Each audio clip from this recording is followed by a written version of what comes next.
you have to capture the audience. So whatever you're writing is very important. How you are singing it is very important. You know, the melody that I'm singing is very key. Is important. Honestly speaking, in our days it was very difficult to get our music played on air. Yeah, and in some instances you had to pay for your music to be played. Yeah, they overheard the lady talking to somebody saying, but nani hakukuja, so and so didn't show up. Yeye ndio tunataka kufanya sacrifice. Yes. Yeye ndio anataka kufanya sacrifice. You understand? When we did come together, we can do this together. Take your time, we're staying here forever. On a Mr. Lenny. Those 4 bars. Yeah. Just, yani, they catapulted me to the next level. Before the show starts, I want to let you in on something. Episode 100, 101, and 102 of the Couch Connect podcast is going to be recorded live in the city of Nairobi, the city of Toronto, and the city of Minneapolis. If you'd like to be part of the audience, purchase your ticket now.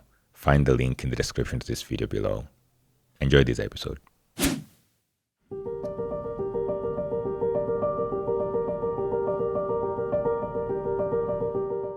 Have you seen the way kids nowadays just are tech savvy with all the gadgets that they get around them? Yes.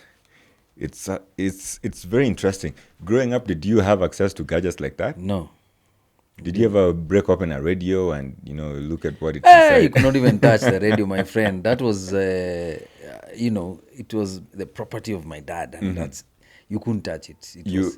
It was hey. My dad was harsh. You could not even touch. My dad used to carry the radio. Yeah. So those radios za kitambo, national. National. Yeah. Kuna nini ya cassette and one speaker hivi. Yeah. He would pick and he would, after in the evening, after now when I'm going to sleep, he would pick it and go to sleep with it. Yeah.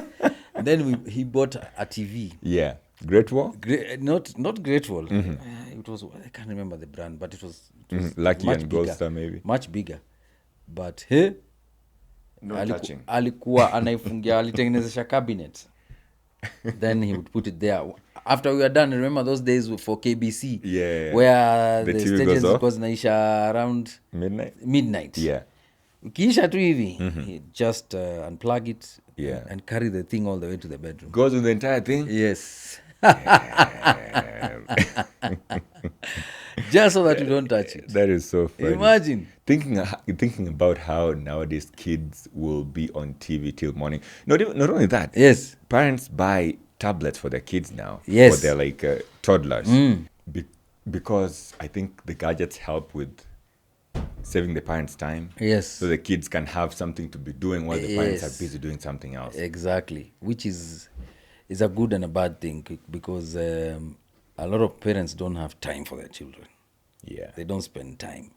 As in, you are around, but you're around even in the house, but you have no time for your child. Because your child is busy in, using the gadgets. You are busy doing your thing. Even you're on your gadget. Yeah. And you're probably showing it to your spouse. Hey, baby, can you see this? Yes.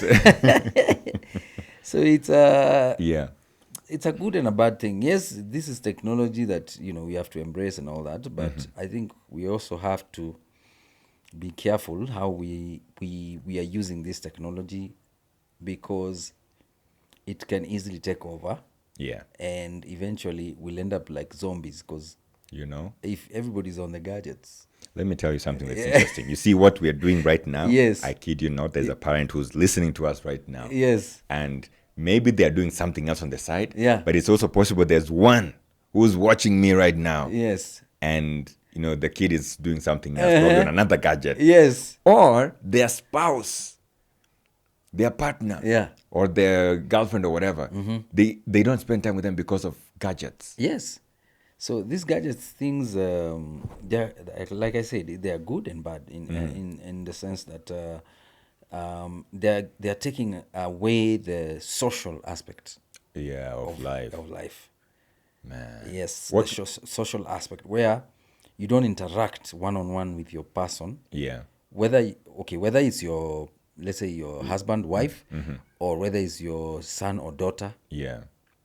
or anybody around Even you, your friends. even your sometimes. friends, you find yourself, you're too busy on the gadget, watching other things, listening to things, rather than spending time with the person around you. Yeah. So that's why the social aspect of it is being, it's slowly being eroded because of that. Yeah. And if you are not careful, we shall have a very weird society in the next. We don't know what the 20 world years. is gonna look like. Everybody's gonna get their partner from what is it? Tinder? Well, not. I'm not sure if people get girlfriends from Tinder. Yeah. But there's one called Bumble. Bumble. Yeah. Hey, I've not Have heard you of ever that done any one. of those things? No. No. But if I were to take you back to when you were a kid, Yes. did you grow up with any other gadgets at all apart from? I mean, radio. Apart was from the often- radio and TV, no, as we were not privileged Yeah. enough to have, those days they used to have, I think, Nintendos. Or Yeah, brick game. brick game. As we didn't have that. Yeah. And we could only access that through our friends, and not depended on where you lived. Yeah. Right. So Kamolishi, a place where, kids who come from well-off families. Yeah. Then you would access that. Yeah, you go and Because play their there brick you- games yes. and their devices. Exactly. Well, But in our home, yeah. we didn't have that. So what did you play with? when you were a We kid? used to have now this is the thing. Yeah. We were in fact, I miss those days because we were very creative. Say that again. I miss those days. Yes. Man, everybody misses their childhood. Yes. Regardless of whether they grew up in a poor family or a Yes. very wealthy family. Exactly. Why? Yeah. Because we had fun. Yeah. We were creative. Since we didn't have any gadgets, Yeah. we only had ourselves. So that meant we had to be creative. We had to look for something to make fun. Yeah. Right? Which means, so we'd go out there. I remember those days, we'd go to like petrol stations. We'd find, they used to have these small, sort of like bottles. Yeah. But plastic ones. And we'd come home, and then you look for the bottle tops. Yeah. And you'd make like rallies out of, that plastic. Like bottle. rally cars? Yeah, rally cars. So you like put a Yes. bottle, a stick through the bottle top, Yes. and then you those connect those them. become The wheels. The wheels. The bottle is the car. Yes. So the bottle is the car. Yeah, and- you have to carve it nicely, cut it nicely, Yeah. shape it nicely like a car. That was so creative. Yes. Man. And then we would even go further to we'd use, you see, hangers. These hangers were not plastic like the ones we have nowadays. Yeah, the metal hangers. Yes. Yeah. So we would steal those ones from the house. I like that you steal because it was illegal. It was illegal. And Yeah, yeah, man. if you got caught, you're beaten up. Of course. Seriously. Yeah. So you'd steal those ones, and then you'd make cars again, like trucks from the wires. Yeah. You had to be very creative with that. Yes, and it was fun. And then we had these games, kati. We used to call them kati. The ones where girls shake. used to make a ball and Yes. then they were throwing at Yeah, another yes. girl on the other side. And if it hits you, then you're out. Then you're out. Yeah. Somebody else comes in like that. Yeah. And it was a lot of fun. We used to have shake. We used to have what else? Hey, there were so many. What is a shake? I don't think I ever encountered shake. Shake was how was it played? I think you'd have like you'd sort of draw a long box, a big like rectangular kind of a box. Yeah. Where and then you mark it in such a way that you have like 4 boxes, 3 or 4 boxes inside that rectangular box. Yeah. And then you'd have one person manning one end and the other end. So you have Yeah. 2 teams. Yeah. So on one end, you're manning. One person is manning one end, the other one the other end, and in the middle there's somebody else also manning. So now, How big are the boxes? Ni kubwa ama the middle size? say like this room. Oh, okay. Yeah. So one box ni size A room. This is a room. Okay. Where you can run this way, run that way. So okay. the trick was you try and run, you have like two people from the other team trying to outmaneuver these guys who are manning. Yeah. So you run this way, this other one run that way. If there's a mpenyo, anapenya, and enter to the next level, like that until they're out of that box. Yeah. And that's so once you manage to get through, you've won. Yeah. It used to be a lot of fun. That's so much fun, man. A lot of fun. The interaction. Yes. Hanging out with people. I think you can get this interpersonal connection. Exactly. And it used to be boys and girls. Yeah. As in all mixed up. I'm Nogopana, man. Apana. Alafu, there are those games for boys. Like now boys would do football. Yeah. And remember, we didn't have these, balls that are bought from the supermarkets. Yeah. Like the professional football. Ones. Yeah. Yeah. We'd like weave a football. Yeah. Yeah. We'd weave it with, papers. Yes. And, plastic papers. And whatever you could fit inside there. And then you weave it nicely with a manila paper. Manila string. Rope or string. Yeah. Do it nicely and you have a very, nice ball. That manila string in my mother tongue, we call it obotuar. Obotuar. Nice, very interesting. Yeah, man. And so it becomes very interesting. I remember another game that was played that I think kati is what you called it. Yes. They made the ball out of socks. Yes. I don't know if that was the case for you Absolutely, guys. yes. Yes, even that one. The kati one used to be like that. I mean, you could make it out of anything. Yeah. Because guys were very, like I said, they were very... creative. Very creative. So it as long as you have a ball and, it's nicely heavy enough to throw it to the next, to the other person. Yeah. And of course, the aim was to now hit the person in the middle. Yeah. Yeah, that was the aim. So they would try and sort of duck that ball. So that the ball doesn't hit them. And it was very interesting. Yeah, man. Then the girls used to have kati, not kati, bladder. How's bladder? I think that's not familiar with me too. Really? Yeah. Maybe if you describe it, I would know what it was. Bladder was it was very common in most places. Okay, so would get bladder is basically this. Would cut it from a tire. A tube from a tire. Okay. Yes. So they get the black tube inside the tire. Yes. I think this during the time when cars used to have tubes. But nowadays everybody gets a tubeless tire. Exactly. Yeah. So those days a lot of cars, most if not all cars even had bicycles. Tubes. Even bicycles. Yeah. Yes. In fact, the ones for bicycles were the best. Yeah, because they're very stretchy. They're easier to pull. Easier to pull and all. So you guys would go try and fetch them from wherever. I mean, there was a lot of bikes. People had a lot of kids had bikes. Yeah. Depending on where you came from, and then also you could get them from. There were these Kamba guys who used to make. You remember Akala? Yeah, the shoes. The shoes. The shoes that were made out of tires. Yes. So the same guys who used to make those shoes, and most of them were Kambas. Yeah. They would have access to those bladders. Yeah. So you'd go to them and either buy or just talk to them nicely. They give you. I'm going to interrupt you. You're still on the case of the bladders. Yes. But, we'll come back to the bladders and we'll finish the story. So don't forget that. Yes. But those shoes, man, did you ever see shoes that were so elaborate? Those are color shoes. In my mother tongue, we call them otero. Otero. Yes.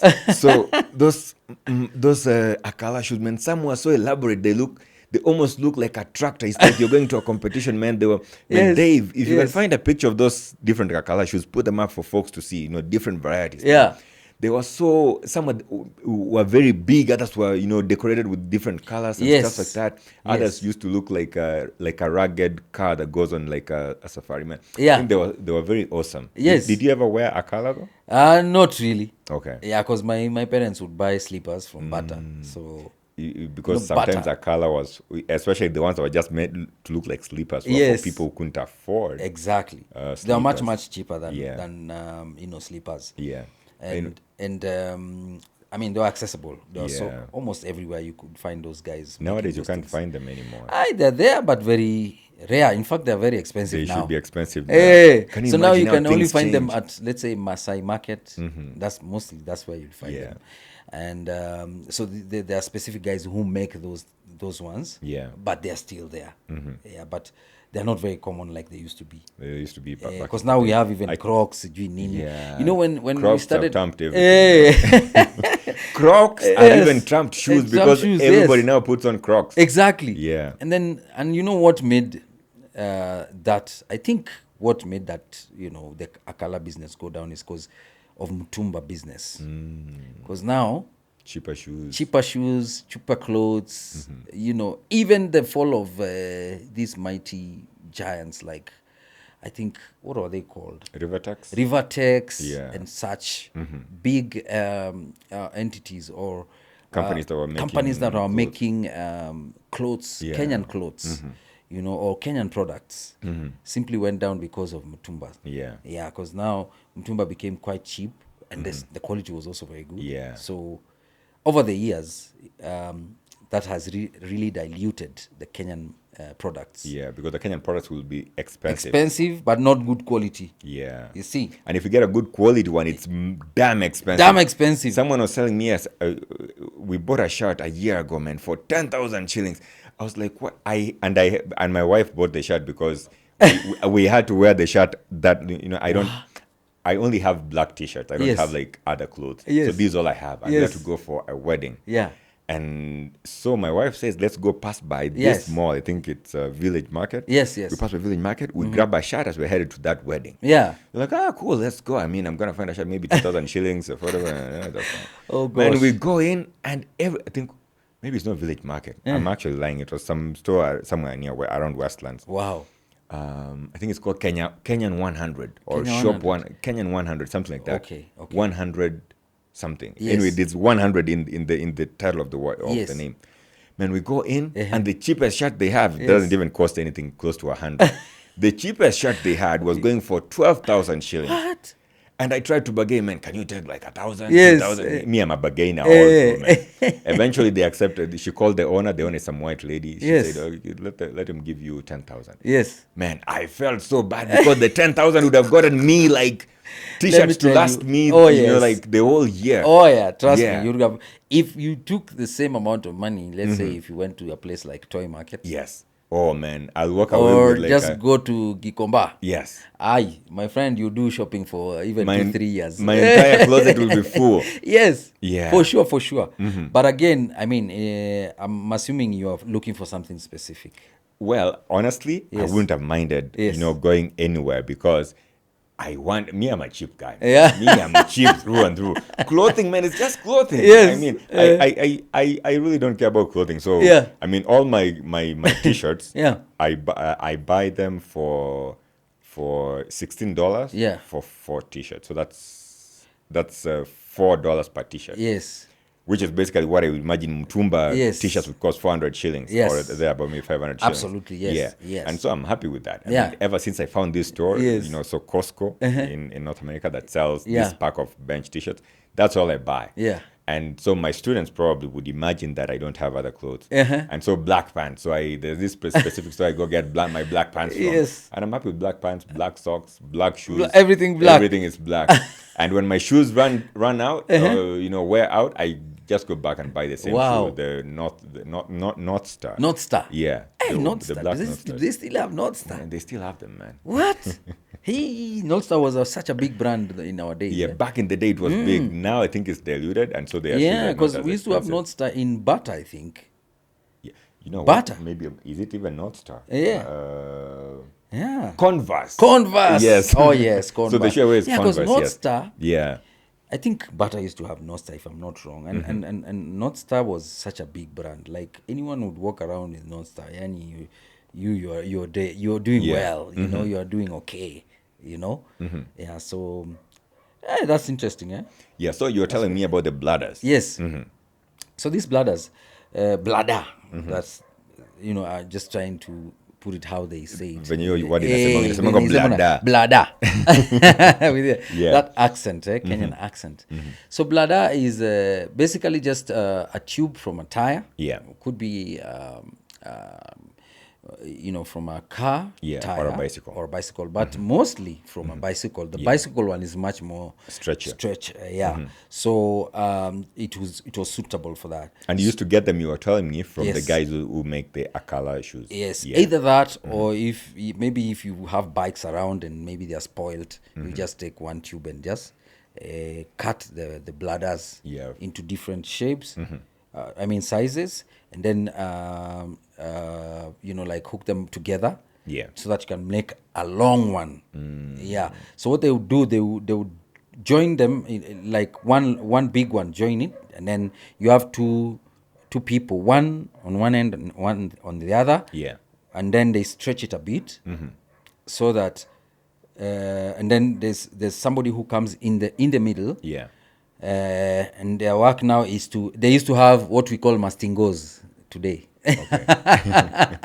So showing off. You try, and there's a way they'd I don't know how to explain. I think you have to actually do it physically to understand it. So there's a way you like twist your leg, and then you come back again, do it 3 times, 4 times.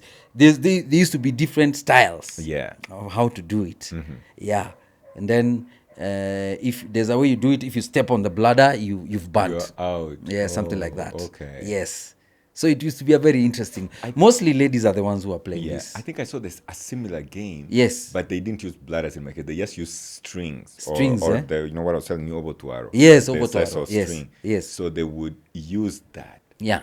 Maybe they use bladders, actually. I don't remember very well. I wouldn't be surprised. Yeah. Because and of they'll be jumping in and out. Yes. Into the... Yes. Because the string is kind of like... Or because it's like someone is holding one end. Yes. Someone else is holding the other end. So exactly. it's like 2 strings in the middle. In the middle, yes. Yeah, so someone's jumping in and out, in and out. You're doing all those different styles. Exactly. Yeah. But now with the bladder, there's a way they even... You twist your legs. Let's say these are the strings. Yeah.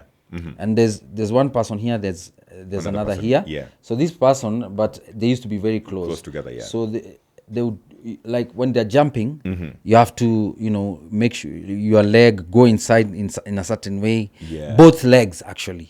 Yeah, there's a way you twist like this, you come out, twist like that. Yeah. It used to be very interesting.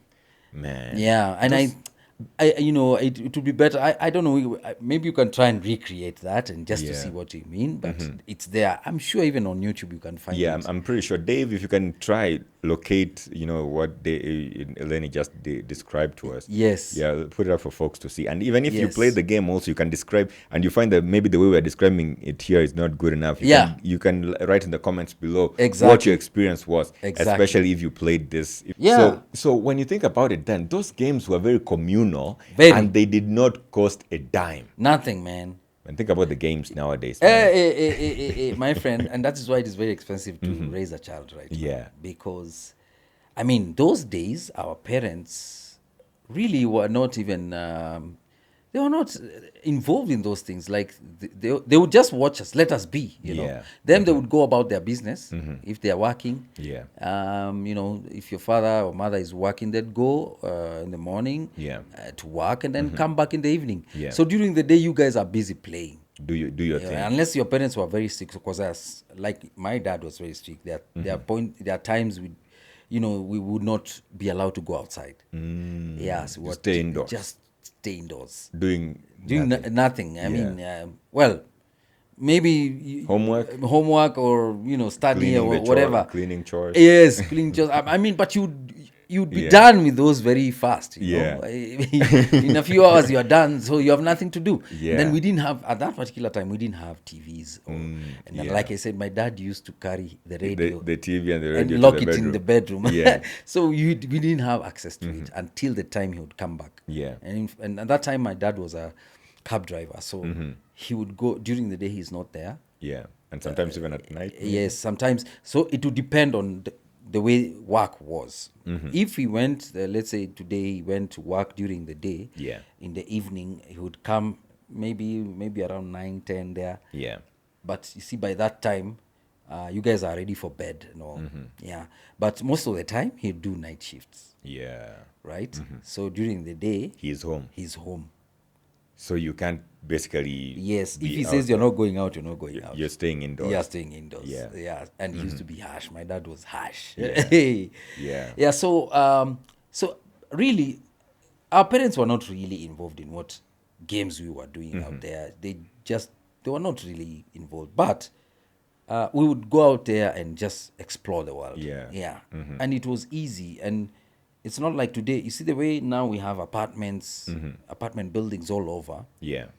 And it's almost like a gated community. Then we didn't have such. Yeah. We didn't have gated communities. You go out You would and you go. You go so far and you Yeah. just walk and walk and walk with your friends. Yeah. Like us, we used to do what we called fishing. Fishing was fishing. Actually, Like, fishing, yes. like fishing for Yeah, fish like, in the like water. we didn't have fish for, in the real sense. Yeah. We used to fish tadpoles. With a hook and a line. No, Like, we didn't have those. So what are you what we fishing would do would go find. There was some. There used to be a lot of streams and rivers. Yeah. Those days.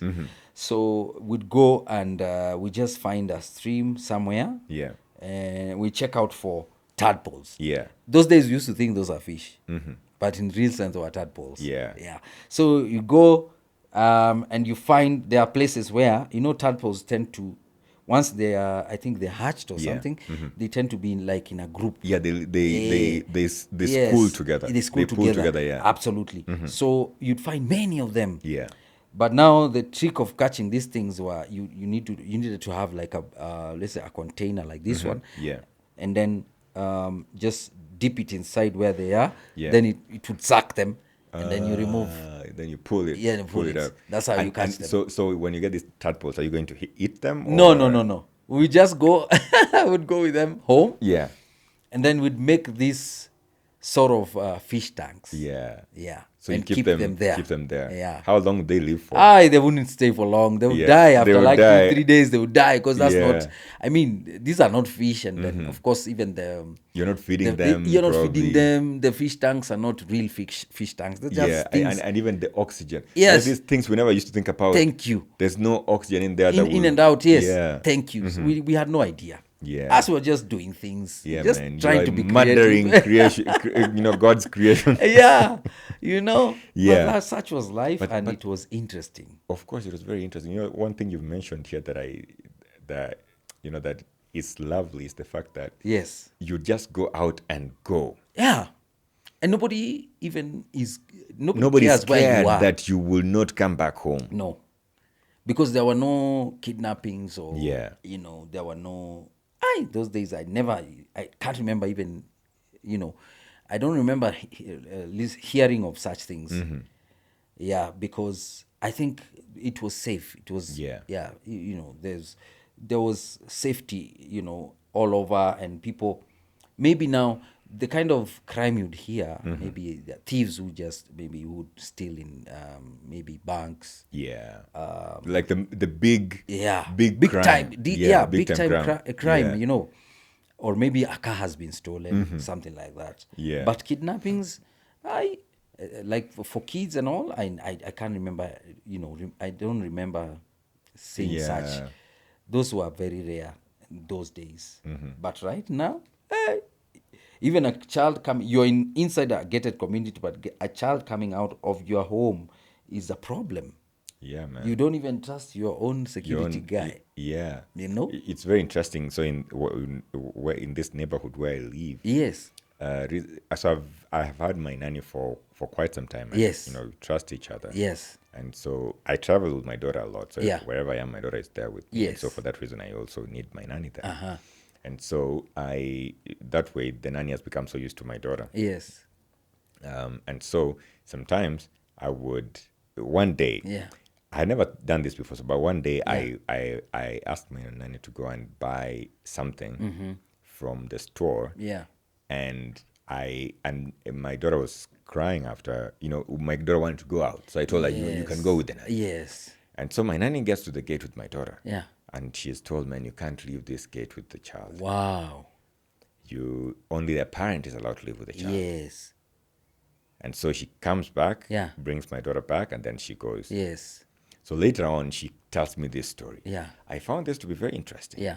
And I actually started thinking about it then. What if, let's say the nanny is not seeing the child, but what if something happened to the child when they are outside the property, outside this neighborhood Yes. with the child? Yes. So for instance, Yes. if she was buying something in a store and Yeah. then, I don't know, maybe the child runs to the street and they're knocked by a passing car in a parking Yes. lot, for instance, Yes. then do I start blaming myself? Or do you blame the nanny? Do I blame the nanny? Yeah. I thought about that, and for a moment there, so initially I was very mad. Why can't they allow you to go out with Yeah. the child? But then, when I was talking to my wife later Yeah. on, she explained to me, Yeah. why that would be useful, why that would be important. But when you think about it that way, man, then also, think about the grand scheme of things, though. Yes. Kidnappings, man. Yeah. Those make life so dangerous right now. Very. But when you can you imagine Yeah. a young child kidnapped, man? Yes. Mtu huyu anaenda kuishi wapi? Man, Exactly. when I think about if my daughter was kidnapped, man, Yes. how is life going to be like Oh, for her? man. Where is she going? You don't even want to think about it because you see, what happens, there's a lot of child trafficking that is going on right now as we speak. Yeah. Child trafficking. What happens that they're stolen, they're taken to a different country, they're shipped to a foreign country now, even further. Even Europe, Yes, America? even Europe, even America. They become slaves. What? Yes. They become What? Yes, they become slaves. Others become they are sold as what are they called? Like street girls. Okay. But they are put So they become like prostitutes or something yes, like that? they become prostitutes, but forced prostitution where you're put in a place. There's even a movie I saw, not Yeah. even one. I've seen a couple of movies where since they're not, they've been kidnapped, so they don't have, they just don't go anywhere. Yeah. They are put in a place, even an apartment like this, and they're locked there. So they are kidnapping what? 10-year-old girls, Yes. or even like as young as 5 years Yes. old? And then they keep them and they grow them? They grow them there. And let me tell you, this world is perverted. You'll be surprised. It is perverted. There are people out there who prowl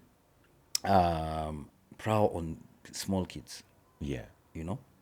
and they're actually, I don't know what happens, but that is, to me, that is sickness. You're not well, you're not mentally well. Okay, yeah. Yeah, if you can look at a child, 5 years old, And 10-year-old. you look at it as a sexual object. Yes, that is perversion. Like you're Of the heart perverted, or the and man. you're not mentally, you're not stable at Yeah, all, yeah. at all. So there are those kind of people, and it happens that these people have a lot of money. Yeah. Now that's the worst thing about it. These people are ready to pay top dollar, and that is why that trade is quite huge. Yeah. Yes. And there are people out there who are just crazy, people who have no sense of humanity. They have no morals whatsoever. So they do such kind of things, and that is why that is how modern slavery is today. Yeah. So when you hear a child was kidnapped and they disappeared and nobody has ever found them, that's what happens. In some instances, again, we have things like now devil worshipping, as they say, or people who are into cults. Yeah. So what happens is that your child is kidnapped, they are taken to places, they are offered as sacrifices, and they end up being killed, and their body parts are sold to those people who practice such things. So it is so scary when you imagine such a thing.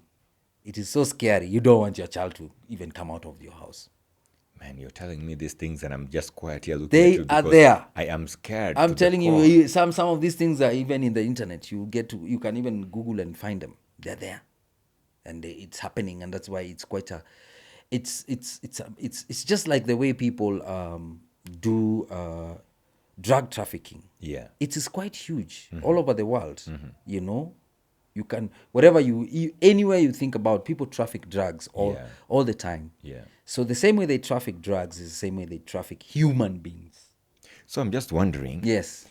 I mean, if I am a rich person, I am wealthy. Yes. Why can't I just find a consenting human being who is willing to be paid? Because there are call girls who want to be paid. Yes. I mean, who are like, you know what, this is my profession. Yeah. I am here to satisfy your sexual needs. Yeah. I will do everything you want. Yeah. If you want more, Yeah. I charge this much. They even have, lists, or what do you call them, like a pay schedules of how much different sexual activities cost. Yes. So why can't you just use that? Yes.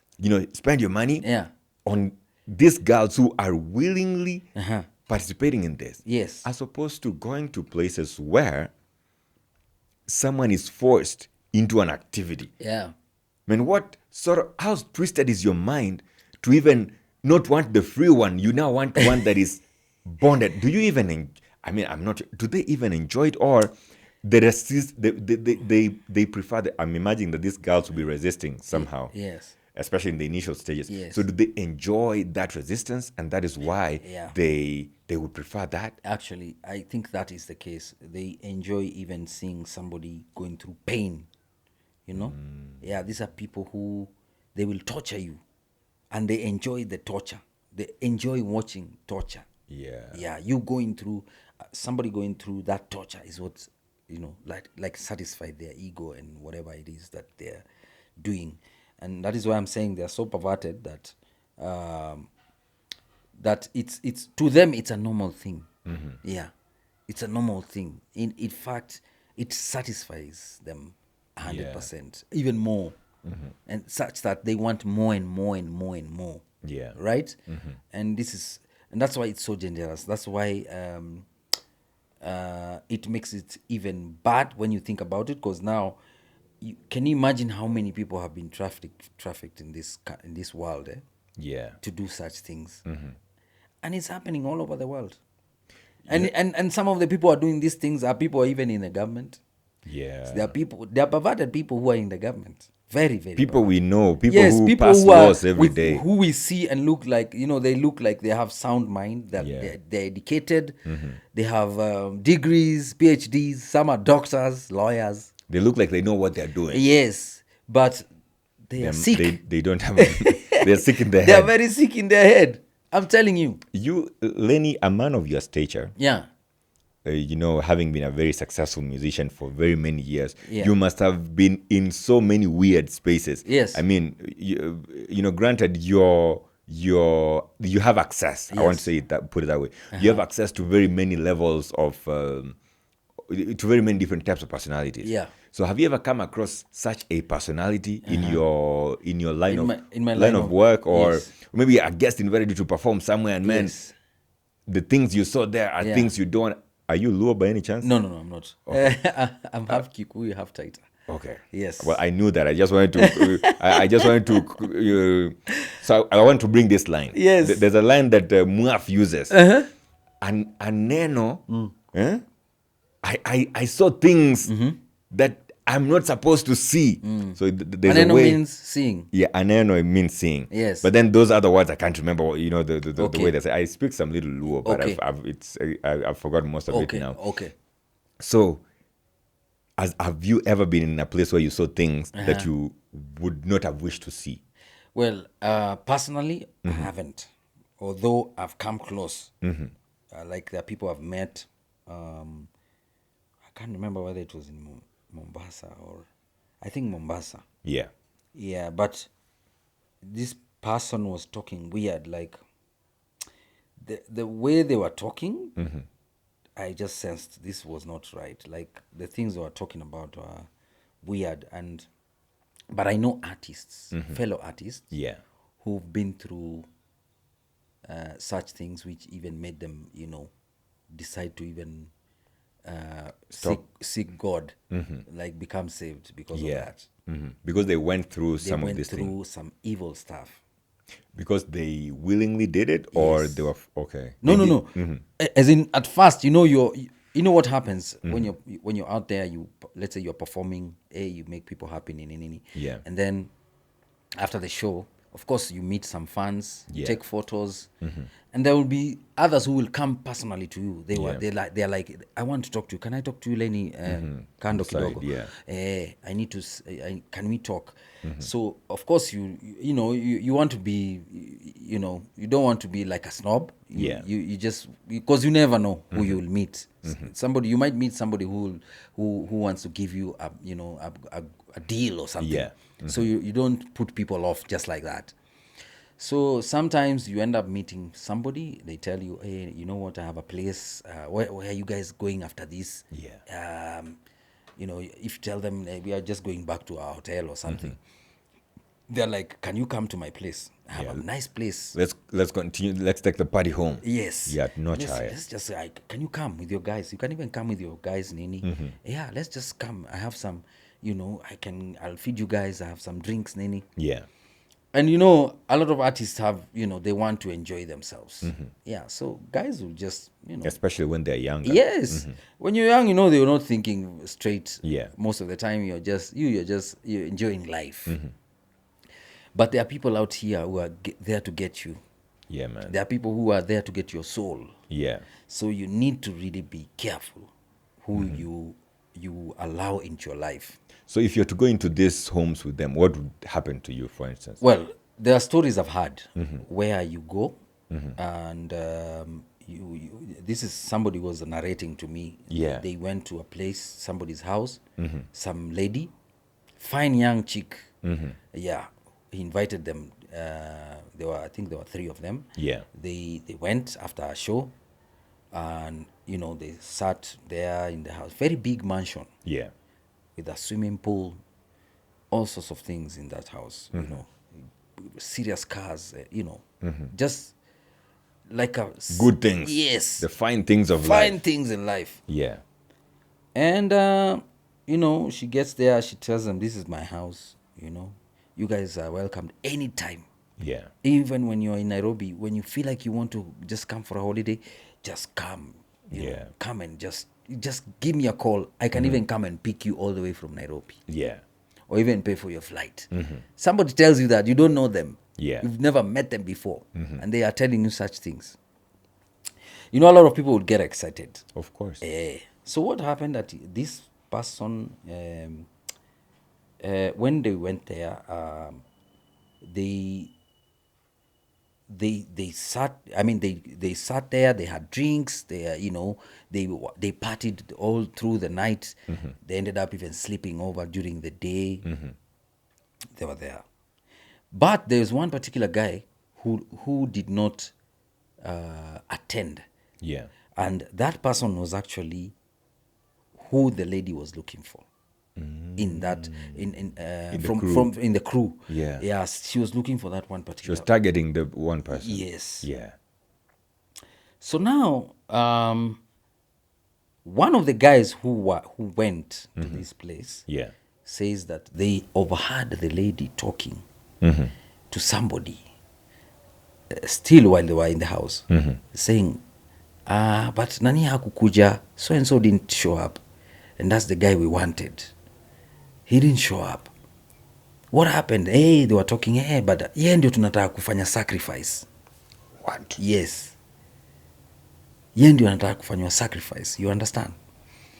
So when this guy overheard this, he was very shocked, and he immediately baridi kamwingia. Yeah. He became so afraid, and he started telling this other, hey guys, we need to go. Wake up, We guys. need to go, man. We need to go. This person is not who you think she is.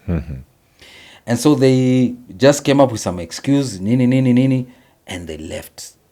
It is lucky that they were not drunk Yes. or you know, high. Yes. Yeah. So they left. So they ended up meeting this other person, and they told them the story about this lady. Why, you know, what she said, and that they wanted him. Yeah. So, so they never went back there, but they course you they couldn't, started man. hearing stories, and in fact there are people they met, because this house was secluded. It was not. It was a serious house, yes, with all, everything and all that, but it was somewhere secluded. You know, Yeah. not with the rest of you know, somewhere In a very forest, like maybe? almost in a forest of Yeah. kind, you know. But hey, the way they were living, it was funny. Man, sometimes I'm driving around here. I love fine things in life. Yes. Even if I'm a cheap guy, Yeah. I love fine things in life. Who doesn't? Sometimes I'm driving in some of these neighborhoods, man, and I see this house on a hill, Yes. secluded nicely, with nice cars at the front yard, and maybe even a helipad. Even if there's no helicopter, there's a helipad. That's sometimes a helicopter can land here. Yeah. There's a nice swimming pool. Yeah. Some nice, beautiful ladies are walking in and out or driving in and out, man. And I'm like, man, I should be living like this. So you are telling me those places, nasty things happen there, maybe, probably. A lot of these places, they're, I don't want to say at every other place which is like that. Is, some of them.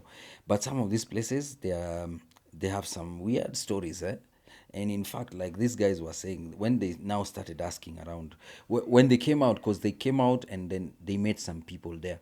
Yeah. And these guys were asking them, hey, jamaa, mlikuwa mnafanya nini? Because it was in the coast. Mlikuwa mnafanya nini huko? Mko sawa? Mko sawa? So it's, people know that nasty things go on in that property. Exactly. So you might not be aware. You could be just going there innocently. Yeah. Not knowing what happens there. And you're just seeing the physical things. Yeah. But a lot of these places are, they have a lot of evil stuff going on. Yeah. And some people are drug dealers. Yeah. So they even introduced, there's another story of some other artists were telling me that they were taken to some place still in Mombasa. Yeah. One thing I'm thankful, Yes. these are stories you are told. Yes. It is not you who's telling me. No, it's not me. Yeah. Yeah, I'm lucky, but I have never really encountered such. But these are stories I've been told. Yeah. And, so your friend with the drug dealer, yeah? Yeah, my friend tells me, hey, Maze, unajua, there's a place we went. And this guy, he came, just like I've said, even just like the other, Yeah. He came after the show. He was like, hey man, nimependa show yenu nini. Niwapeleke mali nikawaoneshe kwangu nini. Yeah. Bana, let's get to know each other. Niko na plans, tunaweza fanya kazi na nyinyi. See, they went. And they met. Okay, so while they were there, seated, having drinks and all, enjoying, even playing PlayStation yeah. and all those things. Then there were some ladies who were invited, came in, it was, guys were just enjoying themselves. Yeah. Then all of a sudden, this guy the mansion was built next to the ocean. Yeah. So there's a boat that came in.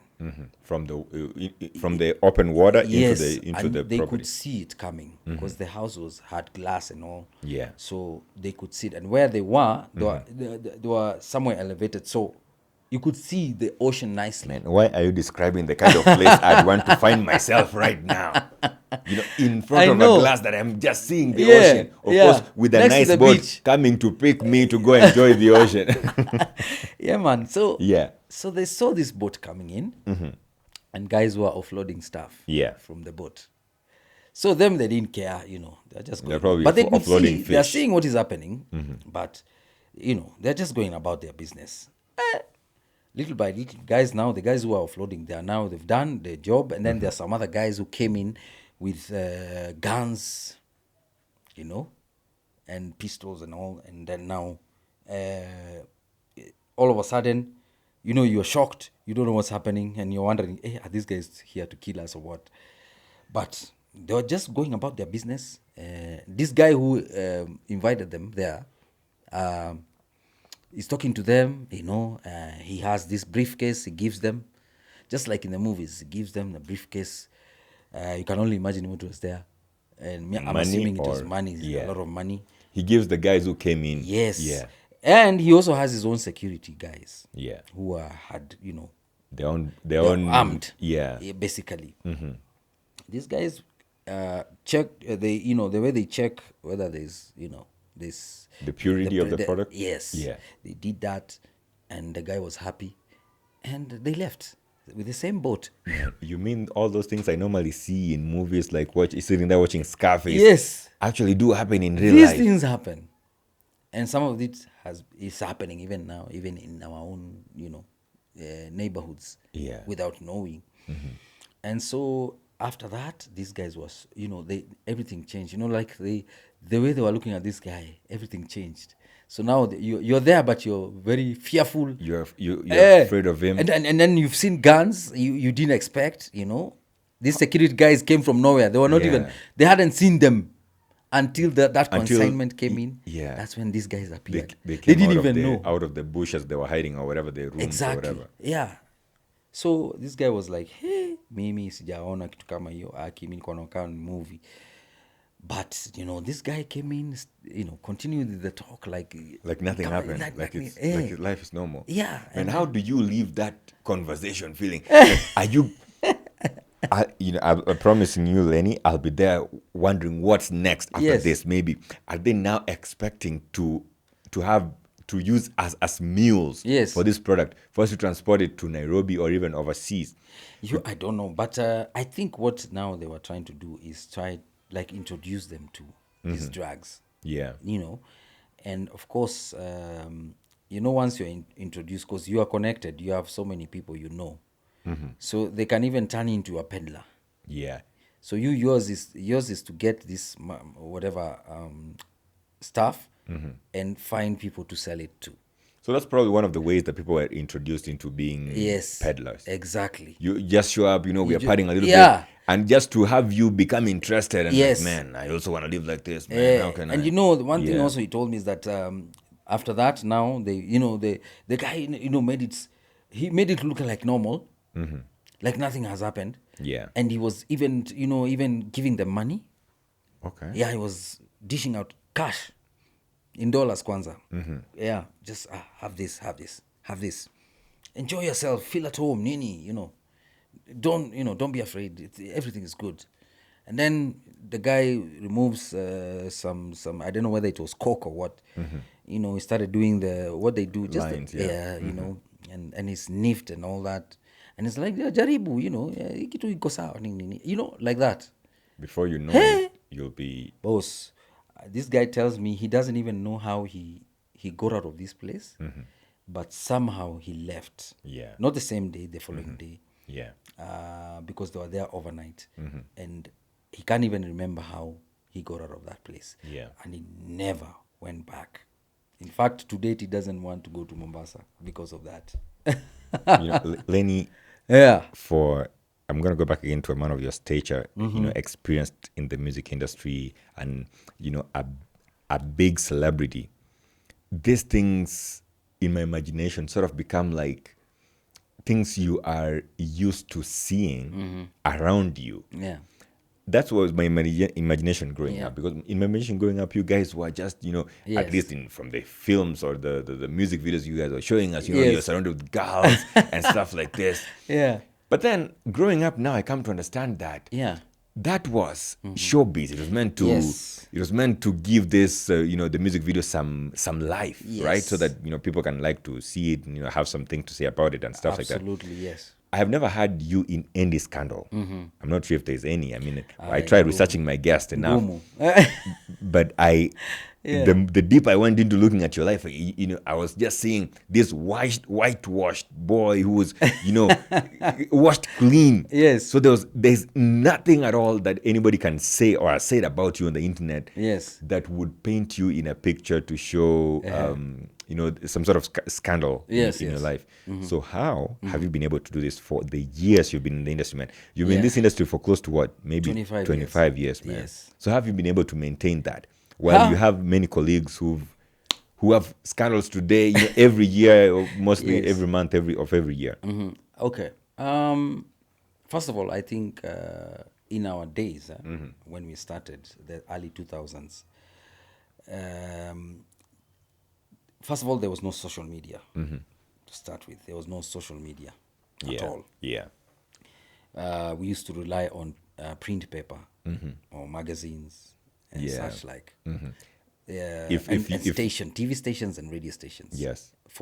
And if you wanted to be seen or be known out there, you had to get your music into the stations. And, if your music is good, I mean, it gets airplay. And now people start knowing who you are. Yeah. So so we had to look for ways to advertise our music, get our music out there. Yeah. And the only way was through print media, or now the FM stations came in at that time also. And so we began our journey. Yeah.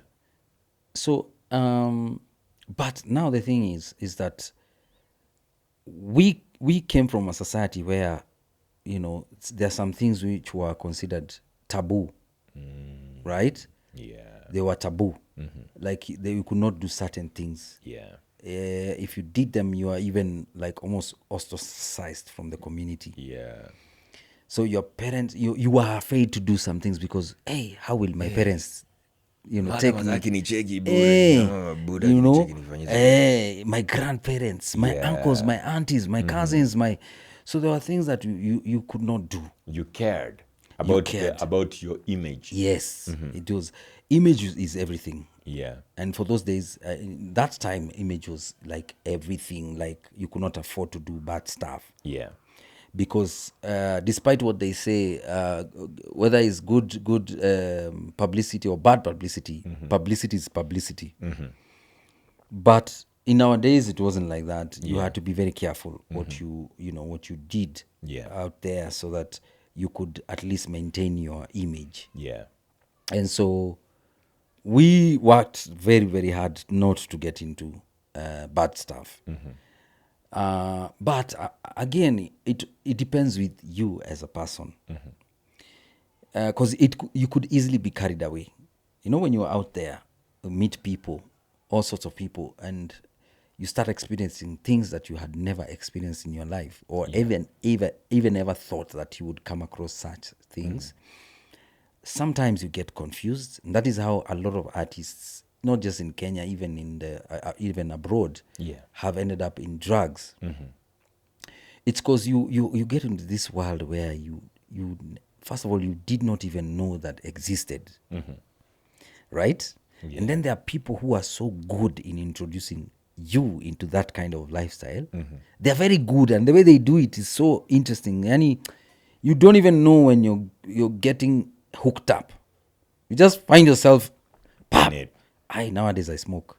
Nowadays I drink. Yeah. Nowadays I'm into some weird stuff.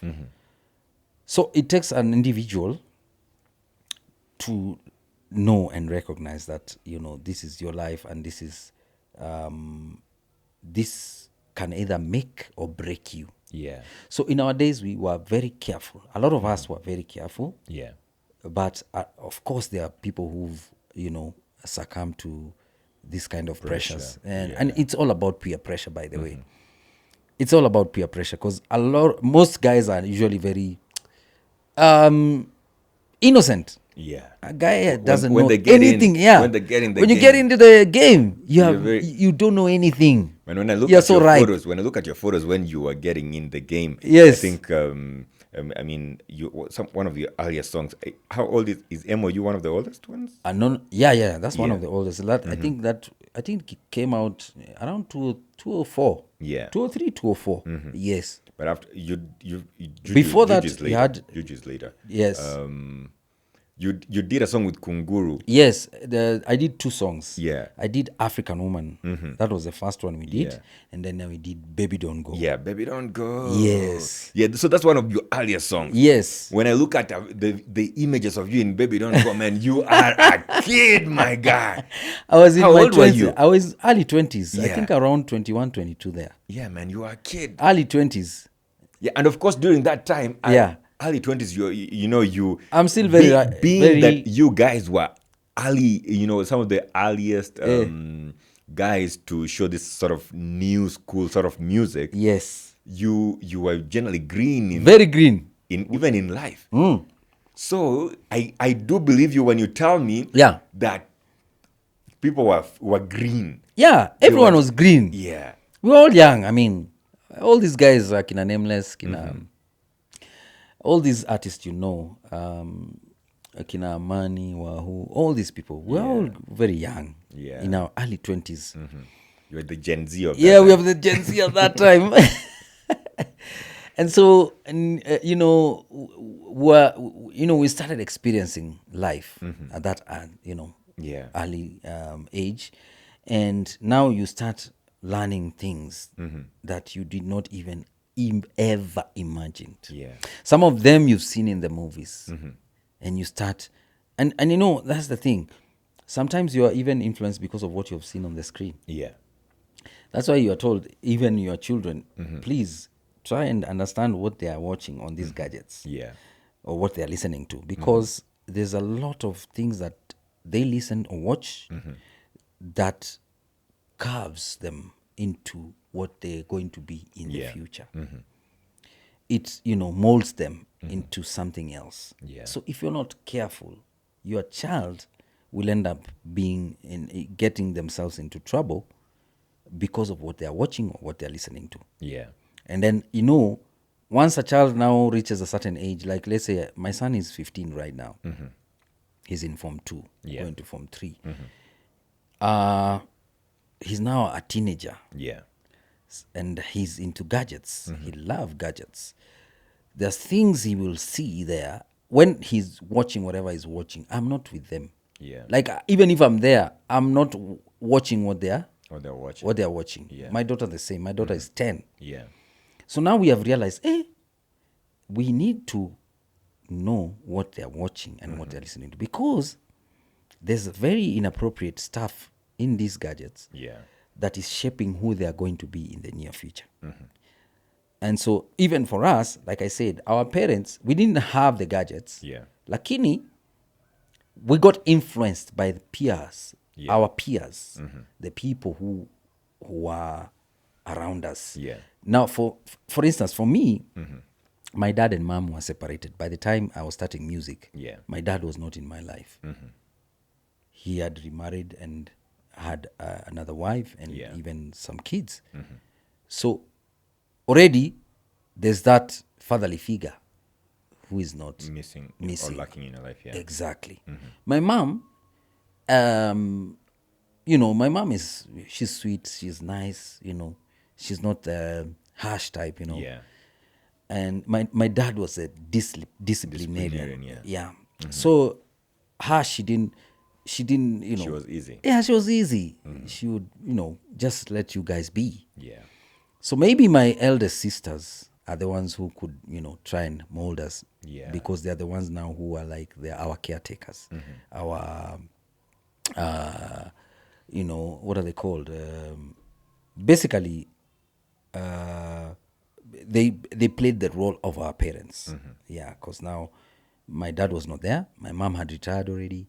And so they're the ones and they just had started working. Yeah. So now they're the ones who took the role of parents. Yeah. But you see, they're also very busy. Yeah. They are very busy. They are working. So they have no time for us. And the little time they have maybe during the weekends. And even during the weekends, we want to go out, meet our friends, do things here and there. Yeah. And then now once you're done with high school, you become even more free. Like you have so much time to do stuff. Yeah. So you start exploring. And that's how I even got myself into the music scene. Yeah. Yeah, because there's this friend of mine who got me into this music, despite my father being a musician. Oh, your father was a musician. Yeah, my father was a musician. Yeah, in his days. And of course, at some point he stopped. Yeah. But he was a big time musician. Yeah, so in fact, he did a song for Moi those days. Oh. Yeah. Yeah, the song was called Nyayo Philosophy. Yeah. Nice. Yeah, so anyway, that's another whole story altogether. But because he was not in my life, Yeah. I don't know, and sometimes you're told like father, like son, I ended up in music. You ended up taking after him. Yes. Because it was meant to be. Exactly. Yeah. In fact, even him, by the time he was coming back into our lives, he got shocked because he was, I remember him asking, so nowadays, what do you do nowadays? Nini unafanya? I'm like, I'm a musician nowadays. Mi naimba pia mimi siku hizi. Yeah. He's like, no way. Yeah. Haiwezekani. Wewe. You can't sing. Which to me was very hurtful, of course. And I had to prove to him that I can sing. Yeah. And for sure, I really worked hard to do that. To prove to him that I can actually do it. Yeah. And even after recording some few songs, those early days, I remember taking this music to him, and he was like, "No, this is not music. In our days, we used to sing. In our days, we used to this hapana muziki." What song did you take to him? Nobody knows about it because only the people who... Because I started my music in Caliph. There's not Caliph Records, but there's a studio called Scratch Records, which Claymore of Caliph Records and another guy called Robert had started. Yeah, before Claymore before they split. So they split. Claymore opened Caliph Records, and he went with Joab, and Akina Nonini came later on, and those are the guys. So us, we remained in Scratch Records, and that's where we really started our thing. Yeah. And so the songs that we did with Akina Roba. Yeah. So I took those songs to my dad. Yeah. He listened to them, and then those days. These are tape. Yes, these are tape. The national iko hapo inawekwa hapo inaanza kucheza na wanasikiza. You probably had to rewind with a pen like this. Exactly. So he listened and said, this is not music. Nowadays we used to do serious music. So how did that make you feel, man? It made me feel very bad, by the way. So at this point, you're probably what, in your 19? Still no. Early 20? Because I cleared, I nilimaliza when I was 18. Yeah. And then I took my ID. So 1920, that's when I now officially started singing. Yeah. Yes. So of course I'm young, I'm excited, I have all this energy. Yeah. And produce some nice music. Dadini aje mazee. Nipatie max. Yeah. What? The guy's like, no, it's not good. Yeah. So it felt very bad. So I had to really work hard, prove to him and to myself that I can actually do this. And that's how I ended up now going into different studios, Scratch Records. Things went here, they didn't work out. Yeah. Looked for other studios. I worked with the Samawati studios, just hapa in where Riara. I worked with guys like Akina Mandugu Digital. I worked with other artists, like there's a guy called King George's. There's a song he sang called Unani Jazz. I don't know if you can remember such a song. Unani Jazz, yes. I worked with that guy, with Akina Mandugu Digital, Shaki and Ambi. We worked in another studio called Entertainment, EWD, Entertainment with a Difference. Yeah. I worked with so many artists. Are you... I'm not sure. You've probably been called a master of collabos. Yes. Right? Yes. So it seems that so do you like that label, first of all? I never used to like it. Okay. Initially I never used to like it because it was somewhat taken negatively. Yeah. Like all you can do is collabos. It's like you can't stand on air. Yeah, but you did a very successful solo back in the day. Yes, I did Cash Money. Yeah, Cash Money was a very successful. That was in fact, one of my favorite songs to date because it was my first single that was really successful. Yeah. And before that, I'd actually done a couple of singles, but they never really worked out when I was in Scratch Records. So so clearly you had a name for yourself to stand on your own feet. Yes. But also it's possible that these guys also just like working with you. Yeah. You see in the industry, if you feel a certain person is good or they can add something to your craft, you don't mind working with them. And so, and it happens. To date, it happens even in the States, wherever you go. If an artist is good, many people will want to work with him. Yeah. Him or her, it doesn't matter. Yeah. So, and collabos actually really build your catalog. Yeah. It builds you as an artist and your catalog also. So for me, at that particular time, I never used to, because it's not a title I gave to myself. This is a media thing. It was brought about by the media. Yeah. They started saying, "Oh, the king of collabo, the king of collabo, king of collabo." Yeah, that was the title. And others were calling me the dog of Kenya. Okay, that one I didn't hear. But that's Imagine not a even good that is there are people to date when they meet me, especially old school guys, they tell me our Nate Dog niaje, you know, one. Yeah. and Nate Dog for me was a huge. Yeah, it was a successful. To me, Nate Dog brand, was such yeah. a huge artist. I love his music to date. Yeah. May his soul rest in peace. But I mean, he worked with the best of the best. Yeah. Akina Snoop, all those guys. He did Akina Warren G, and all his music, all his hooks were like On point. on point. Yeah. So I started looking at it positively. When now I started comparing now to the artists from the West. Yeah. Yeah, I started realizing this is actually not a bad thing. How long did it take you to recognize that it was an okay thing? It took me a while. Yeah. It took me a while. So were took me a while. you, when you had that, Yes. and you're probably reading it in newspapers or was hearing it on TV because there's no Yes. social media and stuff like that. Yes. So when you hear that, would you feel like crying, or how did it make you feel like emotionally or on the inside? Them talking about when they say this guy's the king of collabo. that was initially, like I said, I didn't like it. Yeah. So when you say you didn't like Yes. it, how did that make what It made what are me the sort feel- of feelings you see, that you had? It made me feel like I'm not worthy, like and then like my, because I would try and record my own songs. Yeah. Especially when I go to Ogopa, the Ogopa label, I was very green when it comes to writing. Yeah. Yeah, I wasn't good at writing. So I would try my best to write and take songs to Ogopa. But he would tell me, "Ay, bado." And so you go that with the king But of collabo. I was still doing collabos. Yeah. In so fact, when Ogopa says this, Yes. it even drives that point Yeah. home. This say away. bado, Yeah. But as I grew, I now started understanding what he meant. Yeah. And let me just give him his flowers. Lucas of Ogopa DJs, thank you for guiding me, because Lucas was very, Lucas was a DJ. Yeah. He was not just a producer. He was a producer DJ. Yeah. And so he would understand, because he used to work for Homeboys DJs at the time, and he would understand what the people want.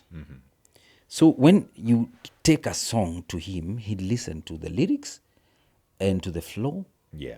and to the style, and he would tell you, I'm not sure whether this will work. Yeah. Because he understands the crowd. It's not Remember, there he yet. goes to the club and he spins.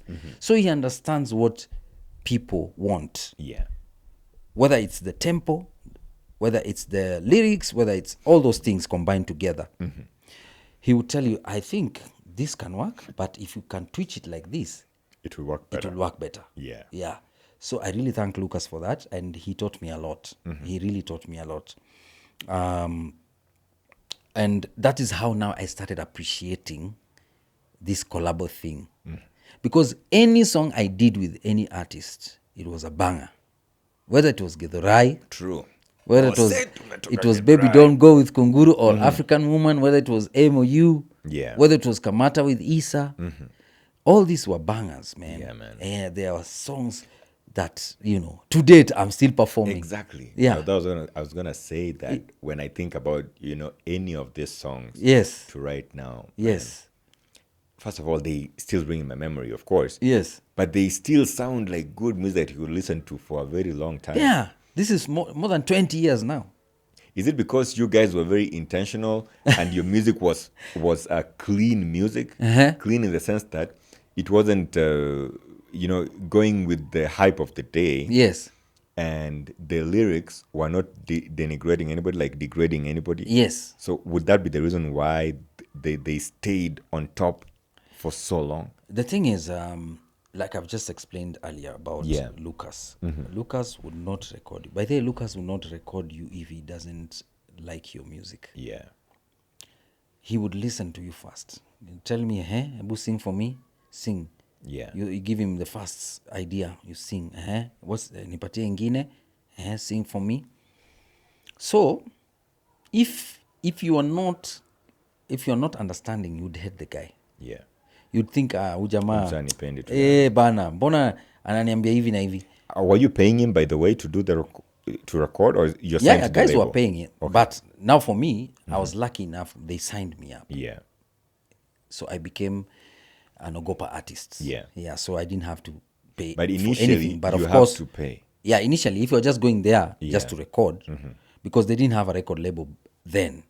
They just started it later on. Yeah. But if you are going to record, of course, I mean, it's business. You have to pay for studio time and you have to pay the guy. And so this guy, you'll be there trying to record, and it's like, man, I don't want your money. Yes. Or your music is not just not good enough. Yeah. Yeah. Yeah, so he'd tell you right away. Like, on point, he was like, he would explain to you, Yeah. there's this, I'm looking for this. I want this. I want hii song nikieka tu hivi. Wah, kila mtu ana. Yeah. He would make you understand, that it's not just recording. It's not just writing. Yeah. You have to capture the audience. So whatever you're writing is very important. How you're singing it is very important. The melody that you're having now, like for me as a singer, Yeah. the melody that I'm singing is very key. Yeah. Is important. The type of instrument that he will make for that particular song, very, very important. Yani all those things have to marry in together for you to make a hit song. So a hit song is not just about you just going into hey, you have an idea, hey Kalimas, hii idea ni noma. You go, the producer just does a beat for you, you record and release. It becomes magic. Pana. Yeah. There are those that happen like that, yes, but there are, Most of the time, it doesn't happen like that. it doesn't happen like that. You really have to think, But as a creative, you tend to get good ideas that will work. So it's not always like that you will always have a hit song, but it happens like that. If you're keen enough on your craft, you'll realize, because it is a craft, it is a gift. Yeah. It is a gift. Not everybody can do that. If you tell, for instance, if I tell you to write a song, can you write a song now? Bro. ChatGPT, please help me out. Exactly. Yeah. You see, and that's not creativity. If you're course. using ChatGPT, Of that's course, not. man. It's not right. That's not. That's not talent. Yeah. Now, raw talent where you write, come up with an idea from whatever it is. Because ideas come from anywhere. Yeah. I can even write about this podcast. Yeah. Right? I can write about a mug. I can write about my glasses, that bottle. Yeah. But write in a way that It will capture the it will audience. capture the audience. The way I am talking about this mug, this bottle, the way I say it is very key. Yeah. So those are the things that made our music what it is today. For it to survive today. Like, it was not just that you want to become a superstar. You want to become a musician. You want to do something that will be timeless. Yes. Something that will be great, that will be talked about, not today, but for years and years to come. One of the songs that you guys you did with Nameless is Juju. I was watching the video of Juju. Yes. Sometime, maybe a few years ago. Yes. Somehow I just found myself watching, that video. Yes. And then I noticed something. So you guys are there, Amani, Juju, Yes, doing the dance. Doing the dance like the this. Juju dance. Yeah. And then I noticed Yeah. a lady comes on the screen. Yes. I can see the lady shaking whatever her mama gave her, but I can't see whatever her mama gave her. It's like the video was only concentrated on her back. Yes. It's like you didn't want to show her behind, her Yes. bum, her ass downwards. Yes. I was like, is this video cropped? Or that is how it Or was that shot. is how it was shot. Eh. So since you're here with me today, I'm going to ask you, is that how the video was intentionally shot? Was it supposed to be like adult friendly? Like, so that, family friendly. Family rather, friendly, so that yes. everybody can watch? Is that why you were hiding, or you were hiding the behind, or was the behind actually shot in that video? Honestly, I don't think I can answer that question. Yeah. The best person would be Nameless. Yeah. Nameless would be the right person to answer that. Him and Lucas, because Lucas also actually is the one who shot the video. Yeah. Okay, he had a couple of guys, but he's the one who who was doing the Directing. and all Yeah. that. So they are the ones who can answer that question. But I feel like that was intentional. Like Yeah. they had to do it like that again, because there are some things you have to think about. You can't just be raw. Yeah. You can't just Let the give it to imagination them. work. Yeah. You have to be clever on how you're doing it, because if you choose to do it raw, then it brings a lot of problems. Yeah. It might even be banned. You don't want that for you. You understand? You want it to be played on air. Oh, yes. Yes. Because if you did the ass on the video, Yes. and the medium of playing then was, taking into KBC, the beat, KTN, and, the beat, yes. H2O, And whatever. remember, by the Pinyo was very particular? about how you're doing your videos. Okay. He was very harsh, and for a good reason. A lot of us, we a lot of our artists don't like Pinye, but yeah. Pinye played a very big part in shaping the industry. It would be very interesting to hear a podcast with Pinye. Yes. To have a podcast with Pinye, like a CTA where Yes. where he airs all the, the feelings that he had. Yes. Because I think he got a lot of bashing. A lot to date. Yeah. To date, and it feels bad because he really did a good job when it came to artists working hard and giving quality. For him, it was about quality. Yeah. If you listen to him talk, he would tell you. I mean, I was looking. They had standards. Yeah. And you know why? Because they were comparing us to the West. Those days, Akina Asha, Akina Brandy, all those guys, they were doing some serious. Akina Boys to Men Nini. Yeah. And we want to reach that level. So for you to reach that level, you really have to work hard. Yeah. You can't just be playing everybody's. No. Hey, I got out my Yes. camcorder and just recorded some. Exactly. So Yeah. you could not do mediocre. You had to do some serious work. Let me ask you something. Yes. Do you think Pinye would have played Embarambamba? No, he wouldn't. For sure. Hiyo najua hata sahii namwambia. Najua hawezi. Hata leo akawekwa the beat tena. Hawezi mcheza. Yeah, because I know the kind of quality they were looking for. Yeah. And it was very high. The standards were very high. Which is okay. Yeah. And to some people, you'd say, no, it was not good because he killed so many. A lot of people say, a lot of artists say that he killed a lot of talents. Yeah. Right? But again, for us to get to the next level, look at Nigerians right now. Look at our fellow Tanzanians here. Yeah. Look at the kind of quality they are giving us. Do you think they had a Pinye of their own in order for them to get where they they must have. If you remember very well, Yeah. the Tanzanians they came up with this station called East Africa TV. Yeah. EA TV. Initially, the kind of music and even videos they used to show us, Yeah. they were very crappy, to be honest. Yeah. Lakini, with time, these guys improved. Yeah. They improved and improved and improved. Now, we can't even compete with them. They are so much ahead of us Yeah. because they have mastered the art of quality. And that is why you see them going places than we are, because they have mastered it. You see, it's all about quality. If you're not able to do quality work, you'll always be behind. Yeah. You'll be somewhere, but you'll always be lagging behind. Yeah. You will not be on the top. So I guess that is why these people are ahead of us. Yeah. The Nigerians and the Tanzanians and some of the rest of the artists from, all over the world. Yeah. So we have to embrace that. Of course, it comes with a lot of sacrifices, a lot of, you need people who can invest proper. Yeah. Because it costs a lot of money. Shooting, doing good quality videos costs a lot of money. Yeah. And I guess that is one of the reasons why a lot of us are not able to afford it. Because most of us depend on ourselves from your own pocket. Yeah. We don't have investors, people who come in and pump in money, Yeah. like the way they pump in into any other business out there. Yeah.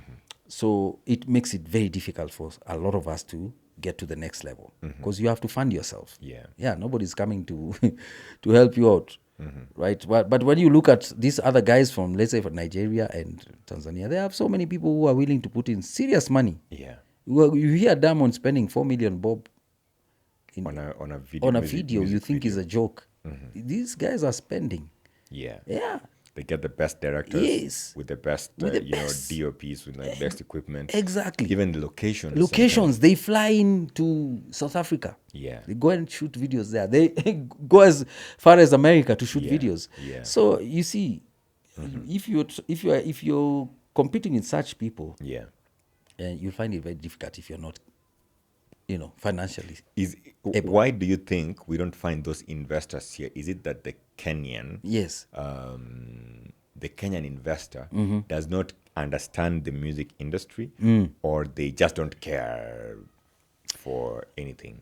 It is I don't know. Kenya is a very interesting country. Yeah. We are very interesting people. Like we are, to some point, we don't believe in ourselves. Yeah. And we are, I think we are so Westernized, it has taken away that aspect of being,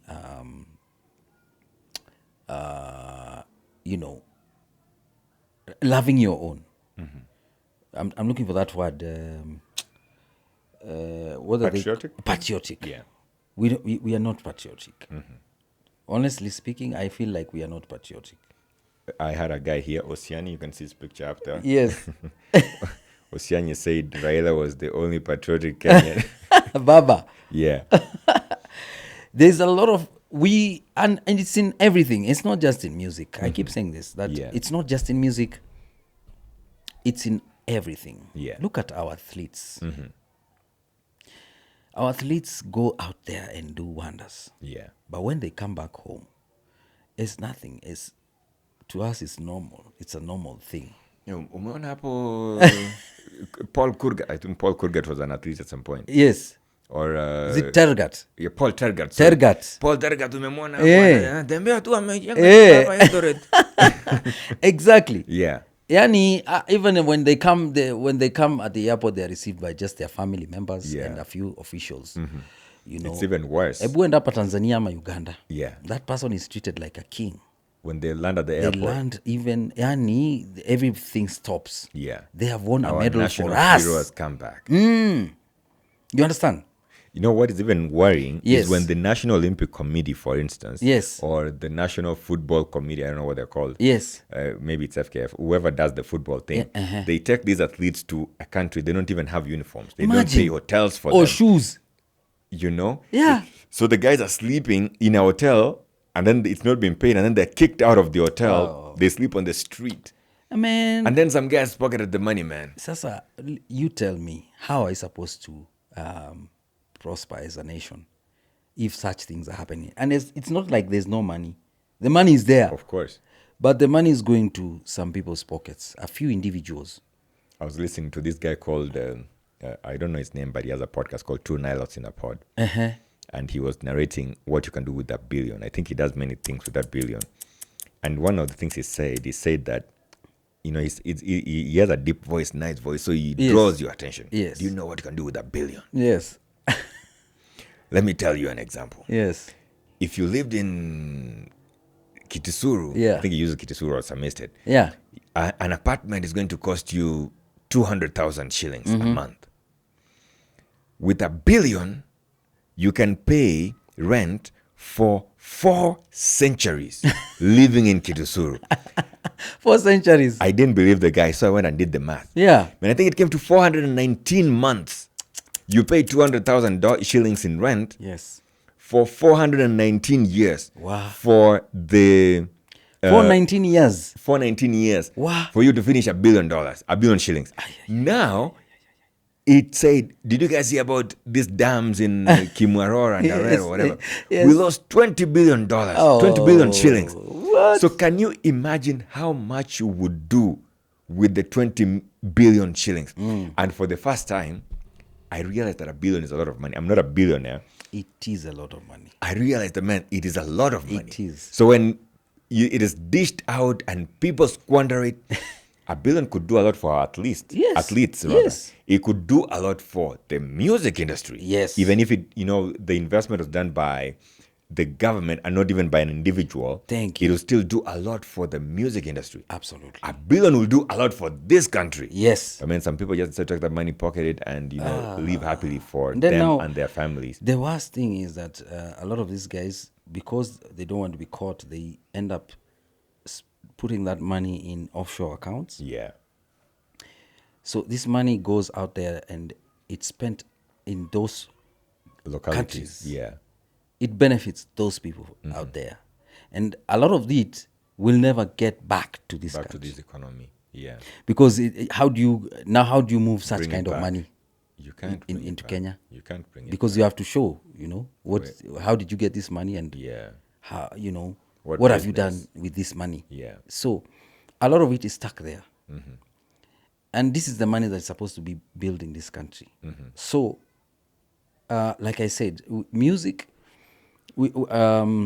is suffering the same way as any other industry in this country. Yeah. Not because the will is not there, not because we don't have talent. In fact, we have more than enough talent. Of course, man. More than enough talent. Of course, you look at the legends like you guys, and you look at the kids who are now coming up now. Coming up, man. Hey, bro, let me tell you. Someone pulls up their phone and man records this video on TikTok, and you're like, what? Let me tell you, the guys who are talented in this country. I was with Kenrezi here yesterday, man. Yes. And Kenrezi was just having a conversation with me. Yes. So I'm not a very good Swahili speaker or Yes. Sheng speaker. Yes. And so he was speaking to me. Most of the conversation was in Swahili.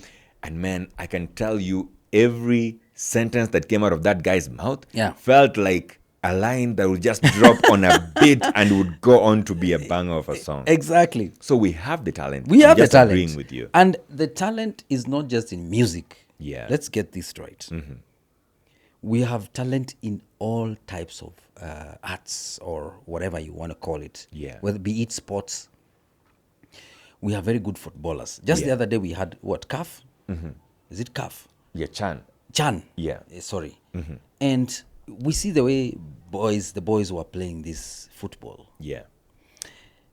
And you could see, because of the motivation from the president, The guys it was who very are- evident that motivation is what Of really course, man. made these boys work so hard. Extra hard. Yeah. Why? Because their pockets were, The pockets are going to be lined with Yes. something at the end of the day. ukiambia unapewa mita hata wewe si utafanya, hata utafanya 24 hours. Hey bro, podcast sitafunga. Simsema mnanipea mita hapa sasa hii muone venye. Exactly. Lenny atoki hapa. Eh. All I'll need to do is make sure my batteries are charged. Exactly. And I'm ready to go. I'll just be drinking my You will herbal make tea sure here. that you prepare. Of course, You'll make man. sure that you work hard. Yeah. So that you get results. Yeah. That's what we are lacking here. There's no motivation. Yeah. Like I said, people don't understand. To me, up to now, I feel like we still don't have an industry yet. Because an industry, for you to call it an industry, Yeah. it has to have everything in place. There are those business terms that, when you talk about an industry, Yeah. there has to be, the manufacturer, there has to be the supplier, there has to be the retailer, all those. Yeah. A distribution network, I think it's called. Yes, that Distribution. chain has to Yeah. be there Yeah. for you to call it an industry, Yeah. right? Every chain, there has to be something that is linking this chain Yes. and the right channels, right? Yeah. So we are still very much entangled. Like things are not in place. So a manufacturer could also be the supplier or Yes. the distributor. Exactly. Yeah.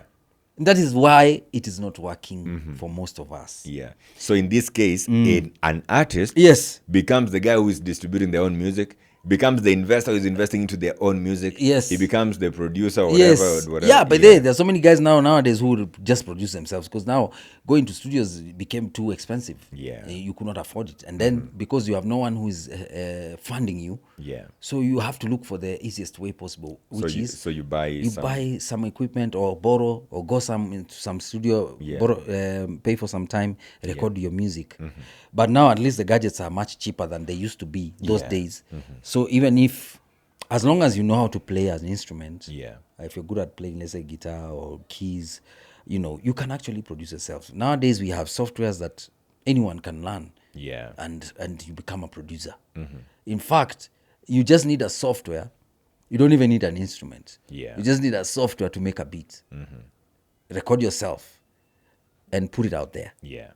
That's how easy it has become. That is why even now the younger generation are doing it, and they are making it, and they are doing it very well. Yeah. Because they are more tech savvy, and they do not want to, go through these hardships we went through. Yeah. They don't want to go through that, and I cannot blame them. Yeah. Because honestly speaking, in our days it was very difficult to get our music played on air. Yeah.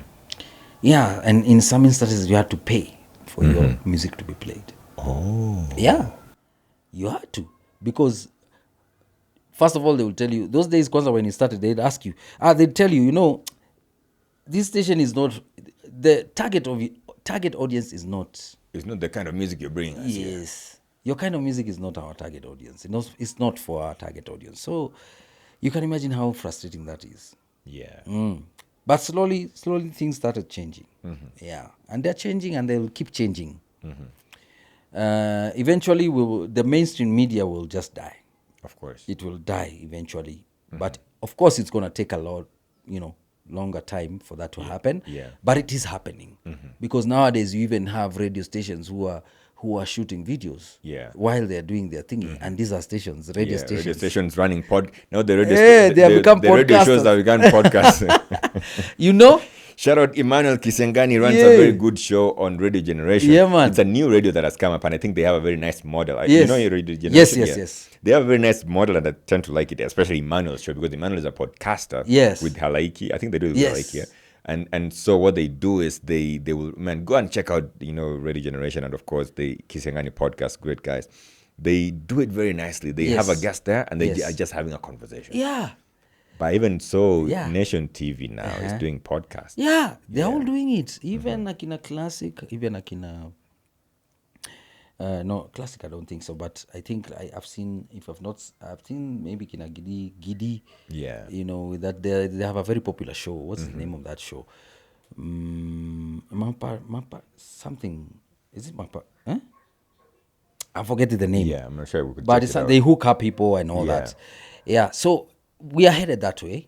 And even with the music now, because everything is digital now. Yeah. Things are changing. So eventually, even these TV stations, they're going to have a very rough time in how they do things if they don't conform to the, to the now. So I think music in Kenya is slowly evolving. Yeah. Even if the support is not still 100%, we are evolving. We are evolving slowly, and right now I can tell you there's a lot of love for Kenyan music. Yeah. In fact, people have embraced old school music so much. Yeah. I don't know whether it's because there's a vacuum. I don't know. But there's a lot of love for old school music. Yeah. I've done a lot of old school music gigs. Old school for the in past this case. like music from the 2000s. Yeah. Going forward. Yeah. And some even music from the past, before even in the 90s. Yeah, I saw Mwamburi release a video of Stella's. Yeah, and the song Stella even became bigger again. This is an old song. Yeah. So there's something about music that was there before that is making people go back to where we started. Yeah. Which is interesting.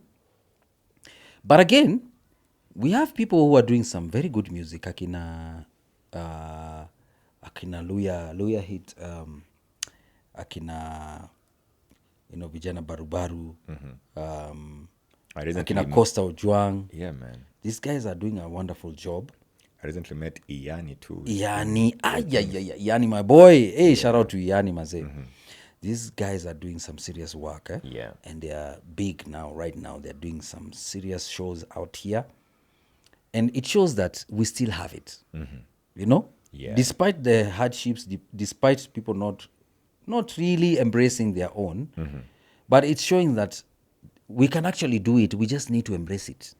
But I think what you guys did also is you did set up a you did set up something. Yes. Sort of a foundation. Yes. Is the word I was looking for is foundation. True. You did set up a foundation that Yeah. would enable the culture to live on forever. Absolutely, that is true. And I feel like when we started, there was a vacuum again Yeah. for youthful music. I've said this before, where when we were growing up, you see that national radio my dad used to have, and Yeah. that would hide in the bedroom. Whenever he would bring it outside, he would play. My dad used to play country music. Yeah. Yeah, he would play Don Williams, akina Kenny Rogers. He'd play akina Dolly Parton. You know, that Yeah. kind of music. Yeah. He loved country music. And then now there was programs like Music Time. Music Time, the time Fred Obachi Machoka used to host that show. Yeah. I think it was Music Time in KBC, if I'm not wrong. Yeah. And then KBC and KTN. I think KBC. Most likely. Yes. Yeah. And it became very popular. Yeah. That was a very popular show. Where I used to play music from Cameroon, music from Congo, and music from South Africa. In fact, South African music was quite popular then. You know, Yeah. the likes of Akina Miriam Makeba, Akina Sijui Chiko Lawi, and then Akina Yvonne Chaka Chaka. Yeah. We used to listen to such kind of music. Yeah. Music Time was on KBC. Actually. Exactly. Yeah. Right? So, and then we would listen to music as far as for Senegal. Yeah. You know, akina walikuwa wanaitwa nani hao watu? I'm forgetting their names, but what I'm trying to say is that we grew up listening to music from outside, Yeah. not necessarily from Local. Yeah. But at the same time, they would play music. What we call what's the word? I mean, they would play music from different communities. Yeah. Languages, you mean? Like, Yes. Tribes? Yes. Yeah. So, music from the Kikuyus, from the Luos, from the Kambas, or any kind of tribe. KBC used to have different stations. Yeah. So they would play music for all these tribes. They had many stations from different tribes. Yeah. So that was doing well. Yeah. But they would not get to some standard. Like they would not vook a border. Right? Yeah. That music, because it was from, it was, I don't know why, because when you look at, let's say, South Africa or Nigeria, these guys were able to, even Congolese music, especially Congolese music, was able to cross over. Yeah. Right? I don't understand why our music, our languages have not been able to cross over, in different regions of Africa, like the way others have. Yeah. Like now the examples I've given. However, Yeah. as we were growing, we felt like there was something that was lacking, because this music that we were listening to is not ours. Yeah. It's from outside. So we wanted something that we could relate to, Identify with. and that is how now we started coming with our own thing. Yeah. So, having listened to all this type of music, remember later on now in the 90s, we started listening to now music from the West, Yeah. from now America, Yes. and even in Europe also. Yeah. So, and then now came reggae music. Yeah. Right? And this reggae became such a big genre, by the way. Yeah. To date, it's still very big, although now it's slowly like going down. Yeah. Because of Afrobeat and all that. So I think from what we listened to from outside, with what we knew, we created our own. That is how the Kapukas and the Genges now came about. came about. Yeah. Yes, because we had to have something that we could relate to. Something that was more unique to you and could even speak to your story, your personality, and whoever we were. Yeah. Remember, especially as Nairobians, we all love Sheng. We speak Sheng. We don't speak Swahili like Sanifu, Swahili Sanifu. We speak Sheng. And because most of us in all these regions, even in regions like, let's say, Nakuru, Eldoret, Nini, wanaongea Sheng. If you go to those regions, wanaongea to Sheng. By the way, when you sing, when I said tumetoka Githurai, were you actually saying that you guys grew up in Githurai, or what was that? Well, personally, I never grew up in Githurai. What about but Googs and Vinnie have lived there. Yeah, okay. Especially Vinnie. Vinnie has grown in wanasemanga Githurai 44 huko Zimmerman. Yeah. Yeah, he grew up there. Yeah. Yeah, he was raised there. So, and that's how the song came about from them. I just featured in the song. I was not even part of the song or the group. Yeah, of course you were not part of the group, but yes, you did a good job. Some thank God, man, because that is the song that actually brought me out. That is when now people got to know about Mr. Lenny. Yeah, when we did Come Together, We Can Do This Together. Take your time, we're staying here forever on a Mr. Lenny. Those 4 bars, just Yani, they catapulted me to the next level. Yeah. I'm just realizing right now that, well, of course, it was there in the back of my mind that each of you said your words. Mr. Lenny. Yes. No. On a Mr. Lenny, Mr. Googs, Vinnie Banton. So, when you say that line. Yes. And together with the other 3 bars that come before it. Yeah. Now it makes sense that it just hit me right now. Yes. Each of you said your own word. Yes. Like said your own names. Yes, rather. we did. Yeah. We did. Yeah, I mean, that was beautiful, man. Man, I thank God because it has worked and it's still to date. Yeah. I can perform that song anywhere and guys can relate to the song and it's still a banger to date, When I remember you telling me about how you took the tape to your dad for you to listen to it. I know you telling me your dad about his story with the Nyayo philosophy song. Yes. I wonder if you ever managed to repair your relationship with him. Well, I tried. The thing is, and I don't know, maybe I should speak about this because I feel there's a lot of people out there who have gone through the same thing. Yeah. Me and my dad didn't have a good relationship. I'm not gonna lie about it. And there's somebody somewhere who told me, "Hey, don't talk about your father." Don't. But the thing is, and I think this is the problem with our society. We don't talk. Yeah. And especially men, we don't talk. We like to,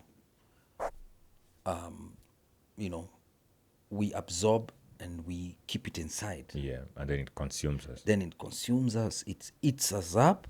Eventually, it explodes. Once it explodes, you're done for. Yeah.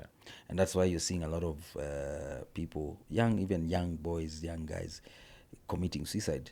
Because you do not, you need to talk to each other. Yeah. And especially men, we need to talk to each other. Find ways to talk to each other so that we can resolve issues. And that is why even marriages are not working. Because as men, we don't know how to talk. Yeah. And the way we grew up, we were told you have to be strong. Yeah. You have to be, a man. Yeah. Being a man means you can take anything. And you're not supposed to cry as a man. But you really can't take anything. But let me tell you, do you know how many times men cry? Men cry. Men themselves. cry when they are alone. A man can go somewhere and he cries. A man will drown himself in, not in tears per se, in, let's say, alcohol. Yeah. When is the last time That's how they're crying. When is the last time you cried? Well, it's been a while back. A while back. The reason why I'm asking is to actually show people that people do actually cry. Yes. I have cried. Not once, a couple of times. Yeah. But when you do it secretly. Utaki watu wakuona ukilia, Me, because you feel ashamed. Yeah. Which is a bad thing because as men, we actually we are weaker than women when it comes to emotions. We are very weak. Yeah, we don't know how to. Our hearts are broken more easily. Very fast. Now, because like men, men tend to love 100%. When you love someone, you love 100%. So if you're broken, your heart is broken, and you loved, you end up very, very broken. Yeah, some ladies would probably argue with you here I and know. say, I know. men love 100%. What do you mean? No, when a man truly loves you, I'm not talking about these players out here. No, I'm talking about true love. Yani when you real love, very love. Yani mtu amejitolea akasema huu ndio wangu. When that man loves you like that, that person is very vulnerable, because the day you break that person's heart, a lot of men don't know how to deal with that. And it destroys them. You end up drinking they alcohol. End up becoming animals. Yes, and some become nasty people, very bad people. They become heartless. Heartless, manze. Yeah. So that's why you have to, you have to find a way. Find somebody you can talk to. Just find someone you can talk to. Somebody who you trust. Find that person for your own sake. You see, I wanted to come to my relationship with my dad. Yeah. My dad went through a lot as a young person, as he was growing up. Yeah. They were in the era of Wakoloni and all that. So they went through so much. Yeah. Things that we can't even think about, Your dad is Kikuyu? Yes. Okay, so was he in the Mau Mau or in any No, way of course he was. affiliated with He was not in the Mau, but his father. Yeah. His father was in the Mau Mau. In fact, his father, now my grandfather, who I'm named after. Yeah. Actually, I think he went for the Second World War, if I'm not wrong. Yeah. He was a member of the King's African Rifles. Something. Yeah. So, but life was so hard those days. Us, we are talking hard, but it was nasty. Proper hard was Yes. And they used to walk. There were no cars those days. Of course. They used to walk for miles and miles. It was tough. And the way they were brought up by their parents, again, it was very tough. Yeah. Right? So the kind of... person that he was then? You see, the experience he got, Yeah. he did not know how to... I'm just saying, I don't think he knew how to cope with it. Yeah. And yet he was a brilliant man. Like, he was a very sharp man.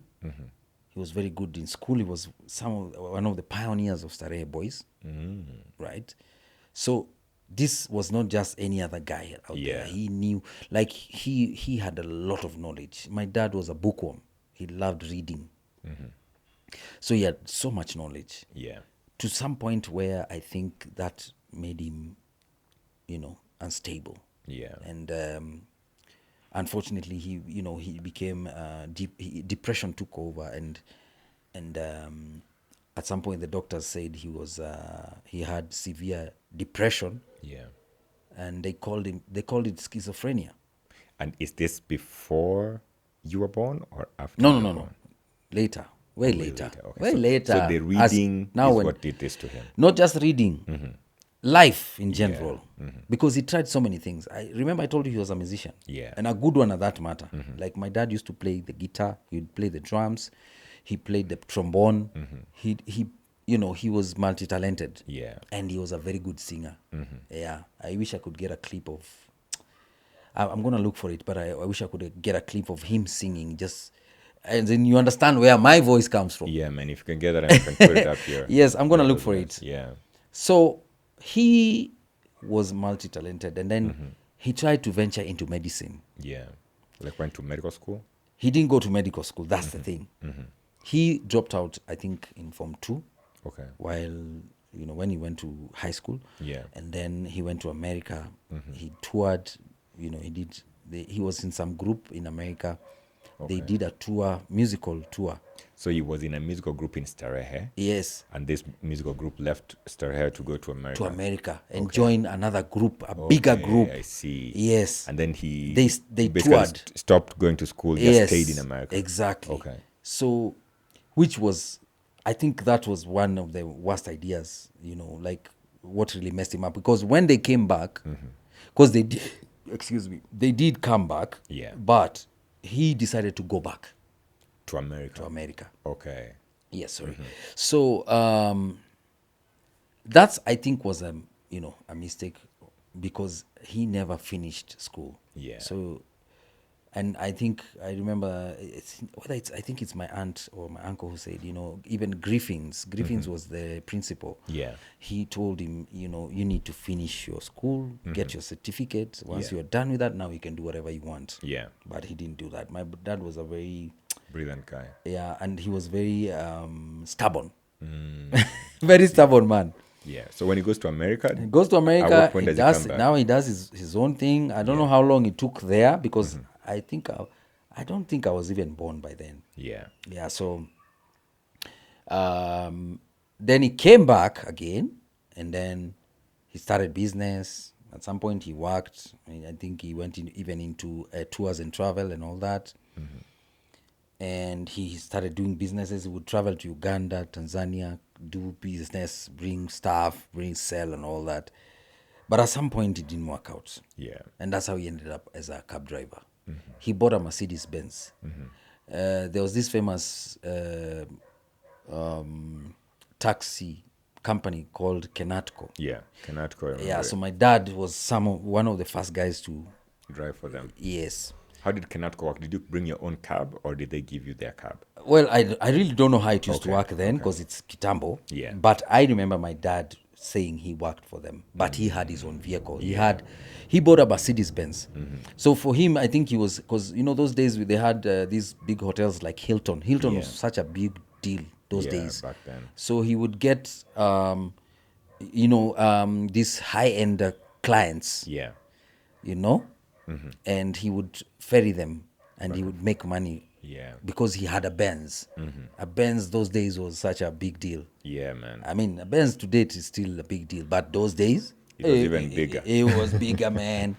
So so he he nganganaed with that for quite a while, and then eventually I remember that Benz was auctioned, man. Business was bad. It was auctioned. Yeah. It was bad. They came for the car in the morning. We could not sit in the parking, and we thought it had gotten stolen. Kumbe the auctioneers had. The auctioneers came. They came and while you guys were sleeping. Yes. So your dad wakes up in the morning. Yes, and they picked it up and they went. So your dad wakes up in the morning and even your dad didn't know that the auctioneers had taken it. No. So you guys probably went to the police station and reported that the car was stolen. I don't know what he did, because Okay. we was very young. I don't think I'd even started school. Yeah. But as a kid, there are things I can remember. Yeah. Like our car, where we used to live. We used to live in Isli. And those days they had those Indian houses where it was just one floor. Yeah. Like first floor only. Ground floor, first floor. That's it. And where my dad would park, our house was right like on top of that, Nini. Yeah. And Yeah. so So we could see every morning, and we had a balcony. You could see the car is just down the there. balcony, yeah. You understand? So that day they came, they took it, and we were like, hey, when we woke up, because as kids you wake up very early. Yeah. So you start playing here, and we're like, hey, gari ya dadi iko wapi? Haiko? Hi daddy, gari haiko? Kwani kukuja na gari? Yeah. Then he woke up very fast. He was wondering, and I think he went to the police or something. Yeah. But I think at some point now he realized the auctioneers had come for it and all that. Yeah. So So he tried this and the cab business. yeah, so he got another car later on, and then he started again the cab business. But this car was a bit old, wasn't a Benz. Yeah. I remember it was a. I don't even know whether you've ever heard of such a model. It was called Corsair. Ulikosea nani? But I think it was a Japanese word. I don't know, but Yeah. it was a weird kind of a car. Okay, man. Dave, can we fetch that car? Corsair. Let's put it up on the screen. Yeah, so he drove it for quite a while. Yeah. He did the cab business for quite a while, but at some point now, it was not working out. Yeah. And then he started reading.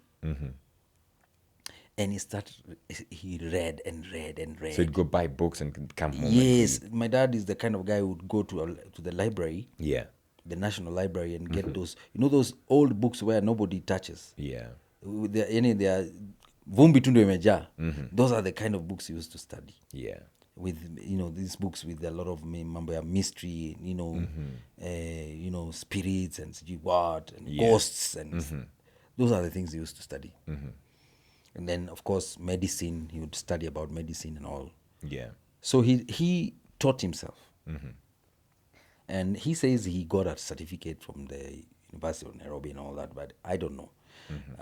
But he even started practicing medicine. In a hospital? No. He opened a clinic? Yes. And he used to be called Dr. somebody. Dr. Wang'ang'a. Hey. Dr. Leonard Wang'ang'a. Go and Google, you'll see the guy. Can we look for a photo of Dr. Leonard Wang'ang'a and put it up on the screen? Yes, Tafadhali. That's my dad. That is a brave guy. Yes. He started a clinic in our own house. That's how he started. And patients used to come? Yes. You were probably the You treat receptionist? No.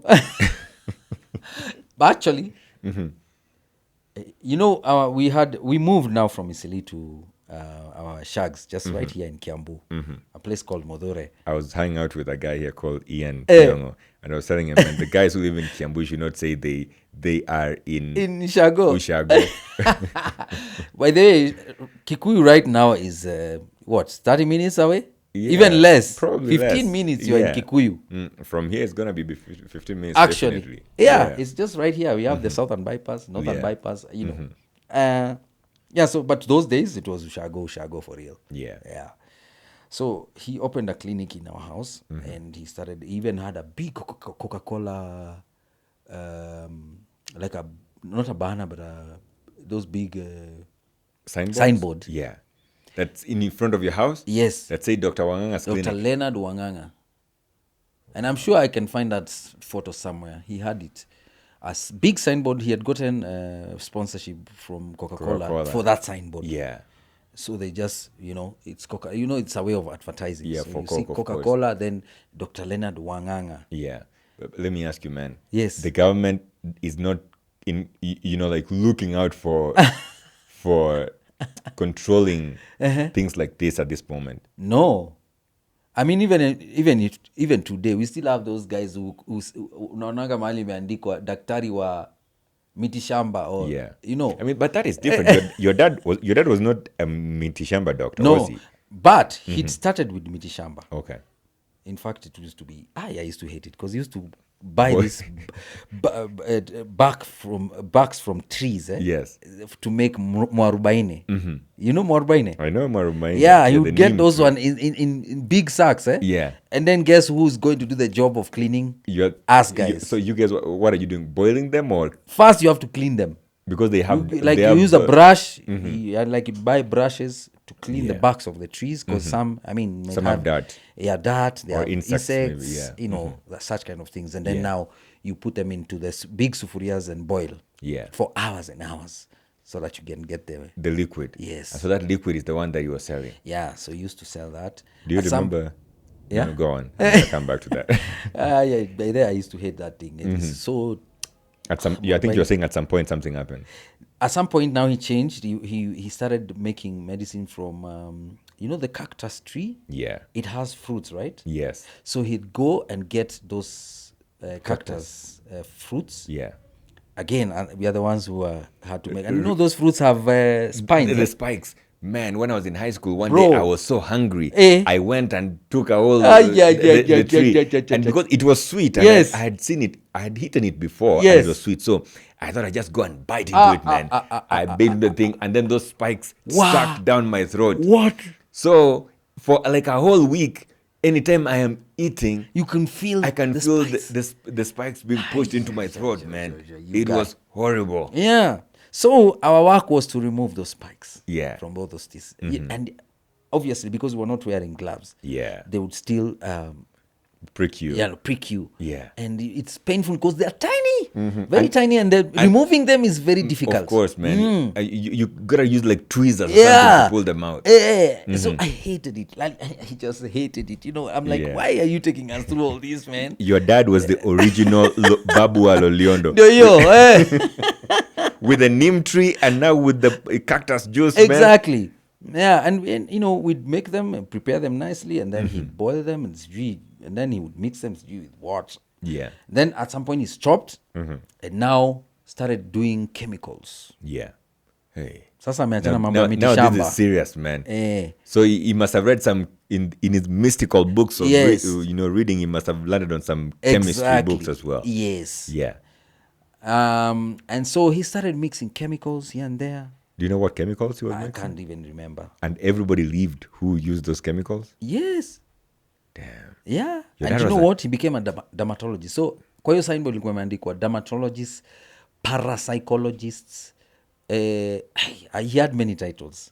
Parapsychologist. Yes. What is a parapsychologist? Is that Parapsychology, someone who sees paranormal activities? Yes. And also, there's paranormal. Yeah. Para means, I think, what? Abnormal? Somewhere in between. Somewhere in between. These funny kind of things. Like now I was telling you, he used to read about ghosts, spirits, you know.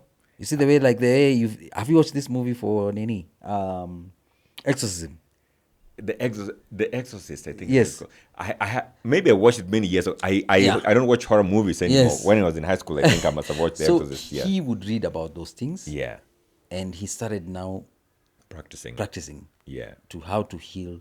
Again, my dad was an evangelist. Yeah. Hey. When he started music, by the way, he was an evangelist. Like he was a gospel singer. He was not doing secular music. Yeah. And then later on, I think he realized this is not working. That's when he started doing secular music, right?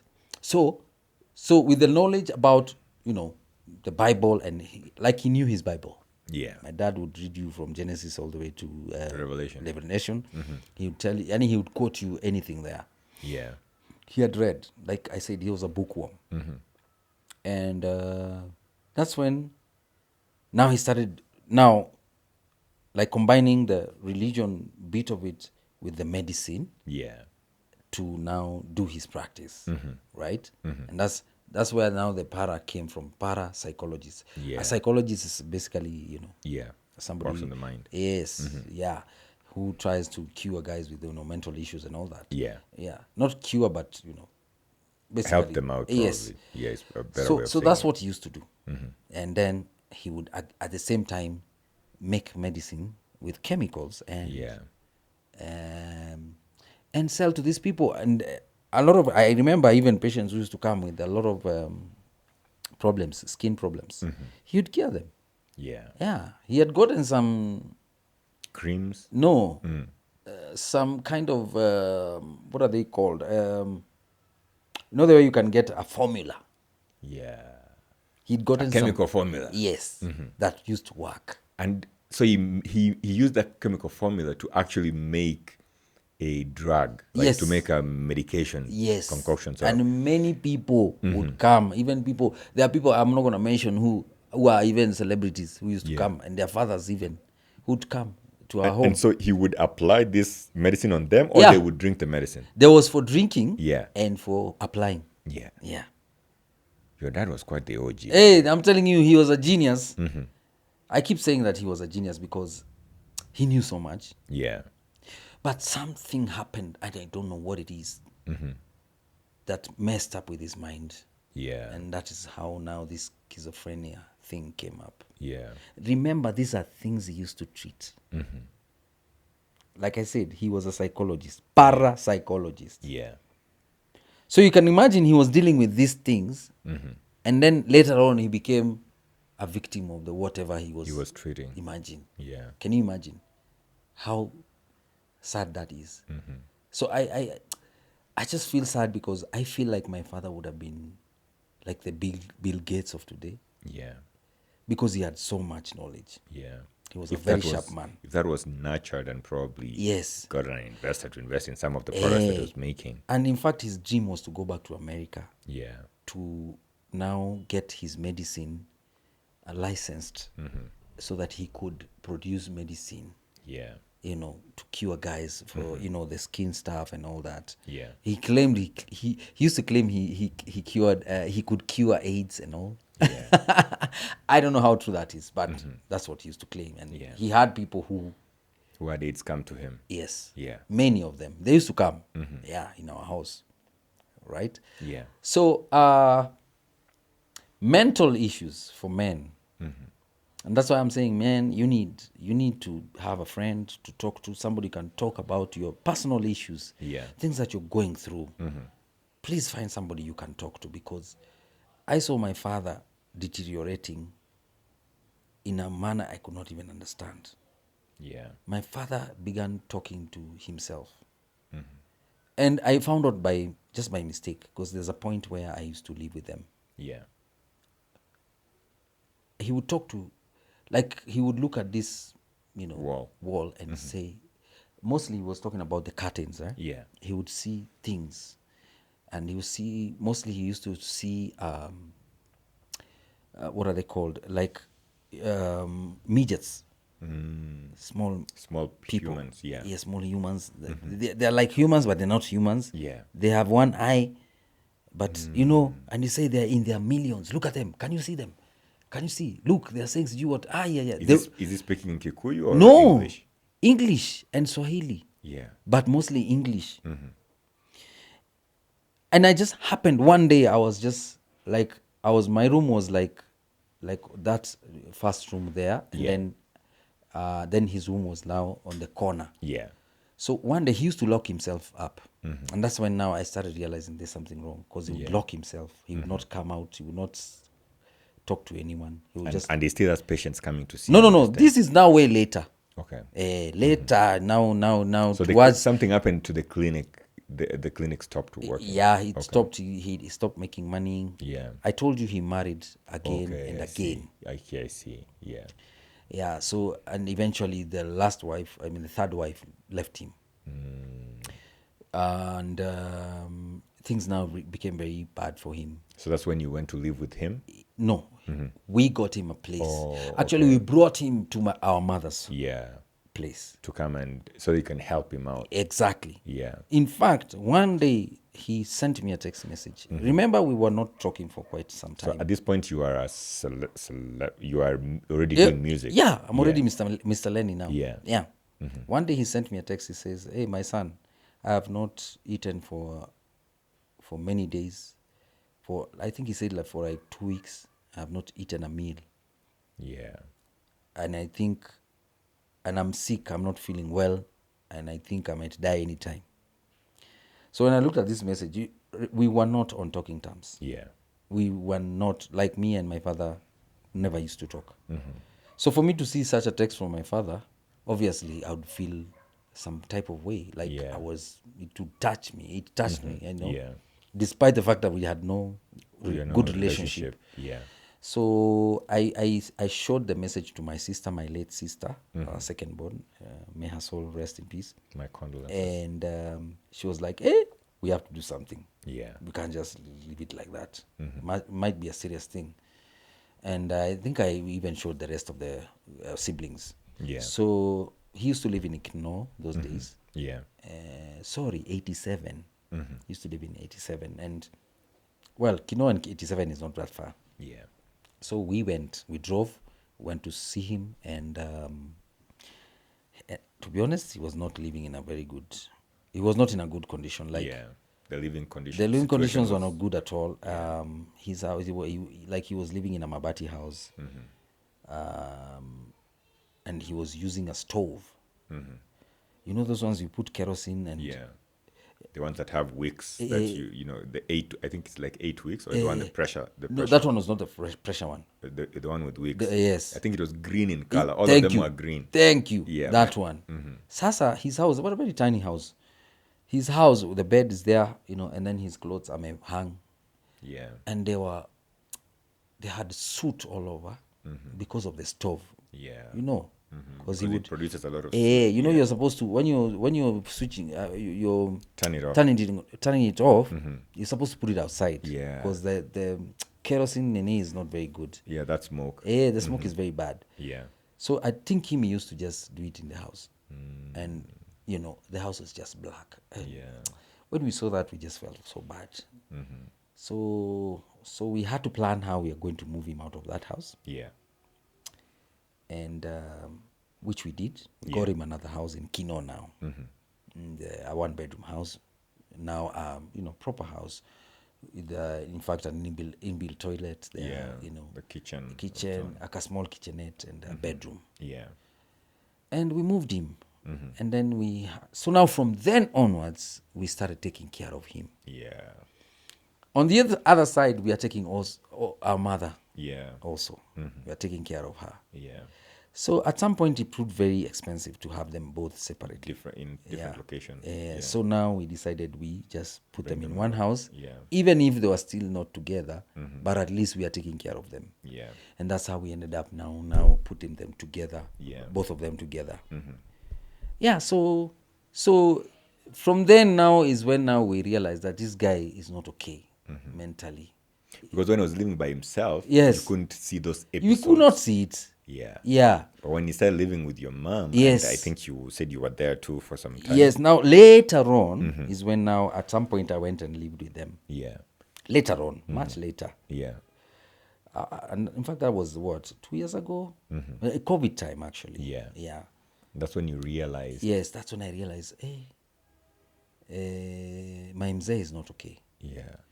And both my parents had suffered mental issues, both of my mom and my dad. But my dad's was a bit out of Nini. It was worse. Yeah. He was not good at all. Yeah. And one day I just I was going to my room, and then I noticed his room was, I'd come home a bit late, about 10, 11 uko. Then his door was open. Yeah. And I could hear him talk. Initially, I thought he was talking to someone. Or he was on the phone.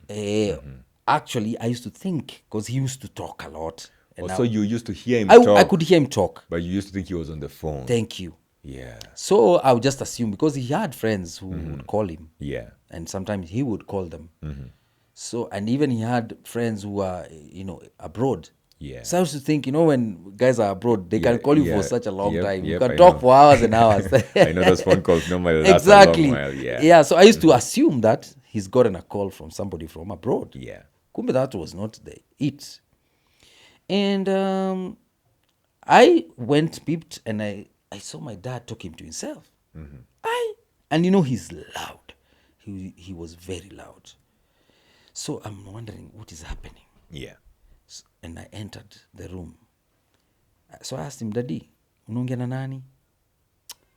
And I think he sort of Came to his senses? Yes, sort of. And then, but he was still not himself. So he said, ni hawa wananisumbua. I'm asking him, nani hao?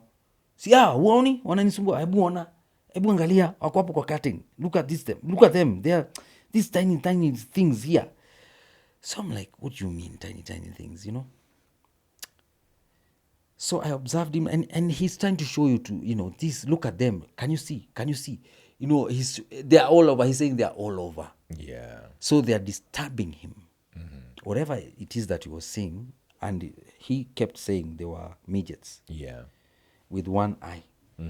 That's when I realized, my goodness, my father is mentally ill. Yeah. And that is when now I decided we have to go see a psychiatrist. And so from then onwards, it was very difficult because he still, in his mind, he's a doctor. Yeah. When you take him to a doctor, he starts telling doctors what to do. He does not want to be... done anything to be done to him. Yes. Yeah. I told you he was a very stubborn man. Yeah. So even taking him to hospital was a very difficult thing. And this is something we struggled with because, mental issues are not easy to deal with. Yeah. So eventually, we managed to get him to go to the doctors and get medicine. But now the problem is he didn't want to take medicine that was prescribed. He wanted to prescribe medicine for himself. As a doctor. Yeah. So we had a rough time with that mzee. And so when he makes this prescription, for instance, yeah, is he making like his own formula medicine, or is he saying, get me, this particular medication from chemist. Yes, Sasa, he would do both. Like he had his own. Remember, he's still making his own medicine. Yeah. He had his own medicine, which he would take. So he would And- still make his own. Yes, And drink it. yes. Okay. And at the same time, he had medicine which he would buy from the chemists. Yeah. And he would tell you, buy this, and that. Yeah. That is what, because he had other ailments apart from now the mental thingy. He had arthritis. He had kidney problems. He had one kidney left. Yeah. It had it had finished. Yeah. And so he was surviving on one. Yeah. And then he also had heart problems. Yeah. So he had many pressure issues, right? So he would try, and being a doctor by his own right, he would try to Treat himself.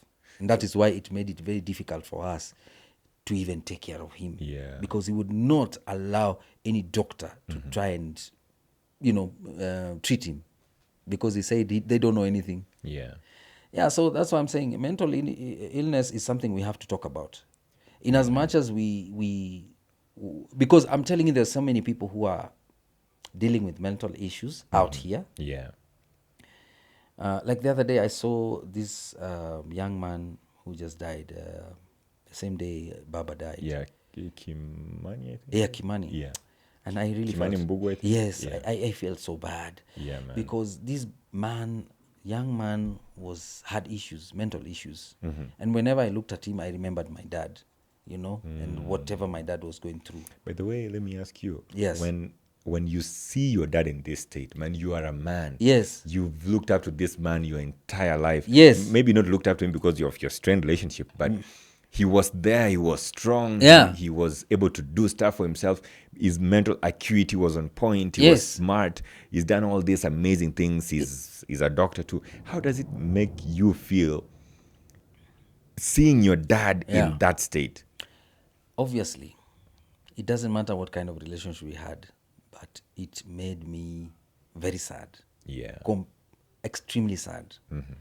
Because like I said, I feel like my father was a genius. Yeah. And I feel like he would have been very far if only he was able to deal with whatever he was dealing with in a better way. Yeah. But sometimes, people say, ama ujamaa alikuwa amerogwa. People tend to talk like that. Yeah.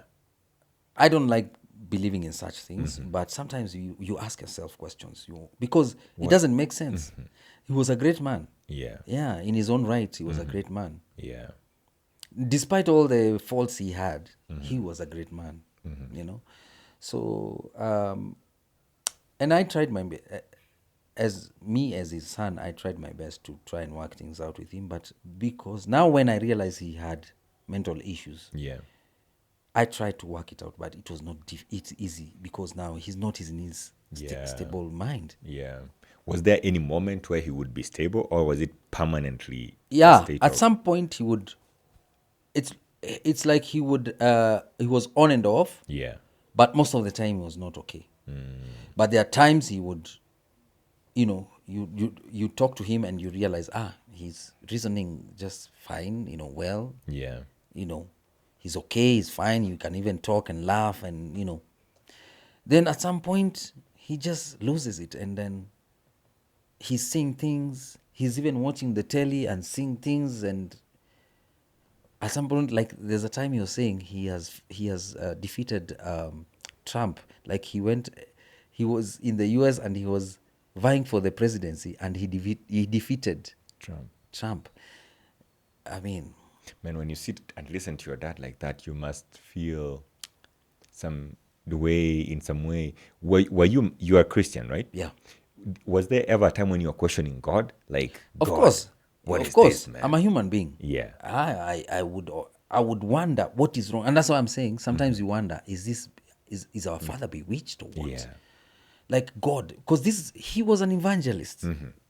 He was a person who served you. Yes, this is your turn he to appeared. serve him. There was a program called Joy Bringers. Yeah, I remember Joy Bringers. Joy on Bringers. KBC. For a long time, they used to play the way it used to start. That was my dad's song. Para pa pa para pa pa para para para ra. That was my dad's song. Okay. Yeah. So I don't understand how he turned out the way he turned out. You know, like how his mental state went to, you know, how he turned out to be. Yeah. It doesn't make sense to me because he was like, this was a man who would have been way beyond but what I said to myself is that I'm not gonna, you know, kitambo I used to like really, hate is a strong word, Yeah. but I used to hate my dad because we could not get along at Yeah. all from as long as I can remember, even Yeah. when as a child. Yeah. And the funny thing is this: I was the one who he could like get along with my siblings, the rest of the siblings, but Yeah. me and him, It was we never difficult. get Yeah. along. Do you have brothers? I have a brother, one brother. And you could get along with the brother. He loved my brother. In fact, when he was telling me about the music, when he was listening to my music, he said, Can't you sing like... no, he said, you can't sing, but your brother is the one who can sing. He's the one who looks like talent. who has Yeah. because my bro was quite interested in music, but things didn't happen like that. Yeah. My brother has, and you know, he does not sing at all. He can sing, by the way, but he ventured into other things. Other things. But so I think so the way we got here is I asked you if you repaired your relationship, and what Yeah. you are telling me here is that you Yes. actually did repair that relationship. Yes, I tried my best, but it was not easy because now he was not into Yeah. his normal state. He was mentally ill. Yeah. So no matter how much you try, there's things that he will do that will sort of get you mad. Yeah, sometimes. And I had a friend who used to tell me, you have to understand, he's not mentally stable. Yeah. Always remember, he is not mentally stable. So don't get annoyed. Don't get mad at him, because there are things he would do. Sometimes They would get to you. they get to you, whether you liked it or not. Yeah. But this friend of mine made me understand that when somebody is not in their right mind, you cannot condemn them. You cannot judge them. Yeah. You cannot say anything bad about them because they're not okay. It is not them. Yeah, they're not okay. So what you do, you need to understand that person and now understand how to deal with whatever they are going through. Yeah. Because even themselves, they don't know themselves. So they're in a state of mind where they can't even understand what is happening. Yeah. So it is for you to get, to learn how to deal with this person and accommodate them. In fact, you need to love them. Yeah. Show them love. You have to show these people love. No matter how crazy they are, you have to show them love. It is the only thing that can help them. Yeah. Yeah. Love is the only thing that can help them. Yeah. The minute you become angry, you become, you start fighting with them, you start, you don't understand what is happening with them, you've lost it. Yeah. And guess what? Even you yourself can become mad. While taking care of... You will go into depression Yeah. because of this person. So did you ever get any sort of... How did you take care of your mental health when you're taking care of your dad and mom? You see what we are doing right now? I had to learn how to talk about it. Yeah. And that's, like I was saying, you need to find somebody you can talk to. Whether it is your pastor, whether it is your uncle, auntie, Yeah. best friend, your brother, your sister, somebody who you're close to and you can tell anything. Yeah. Find somebody to talk to. In your case, who are you talking to? I had friends who I could talk Okay. to. And again, there's some doctor we used to see. So this doctor also helped us to understand that this is a mental issue. Yeah. So you need to, in fact, that he was the one who told us, you have to show him love. This man is a lonely man. Yeah. He is in his own world. The only thing you can give him that will help him is love. Apart from the medicine he's taking, you have to show him love. I want to say that, listening to this story, man, I know we've talked about a lot of stuff. Yes. But I think like this story in particular is very, very personal. And I want to thank you for even being vulnerable enough Yes. to share it here. Because I've heard you on Muaf, when you're on Muaf, Yes. you shared a little bit of snippet of mostly about your relationship with your dad My growing dad. up. Yes. And I felt bad for you. Yeah.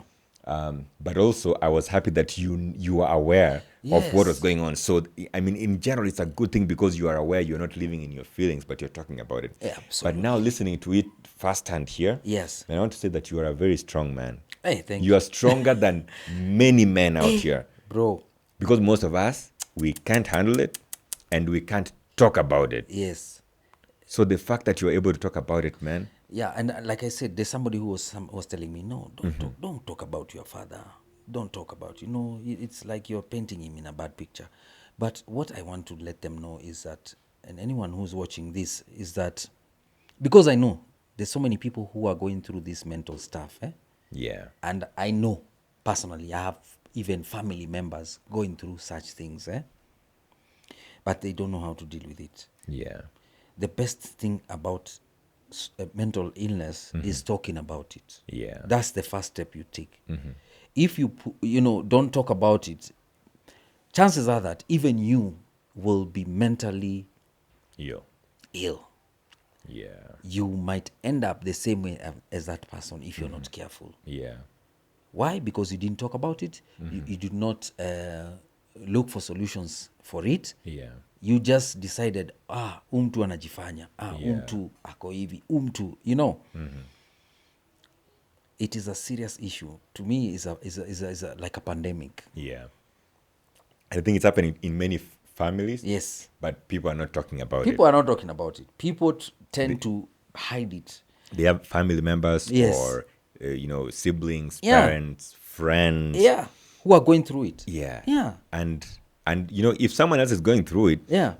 since you're in their circle, Yes. in some way you're also being affected. Exactly.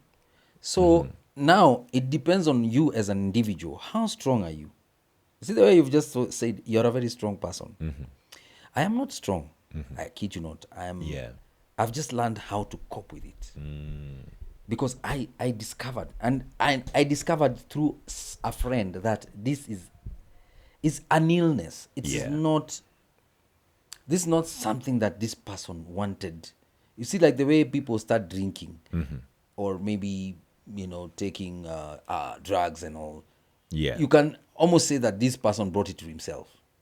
Sometimes people could say Sometimes there are people who started, drinking and nini. You can say that, right? Yeah. Like with mental issues, it's different. Some things happen, and you have no way of explaining how they happened. Yeah. Right?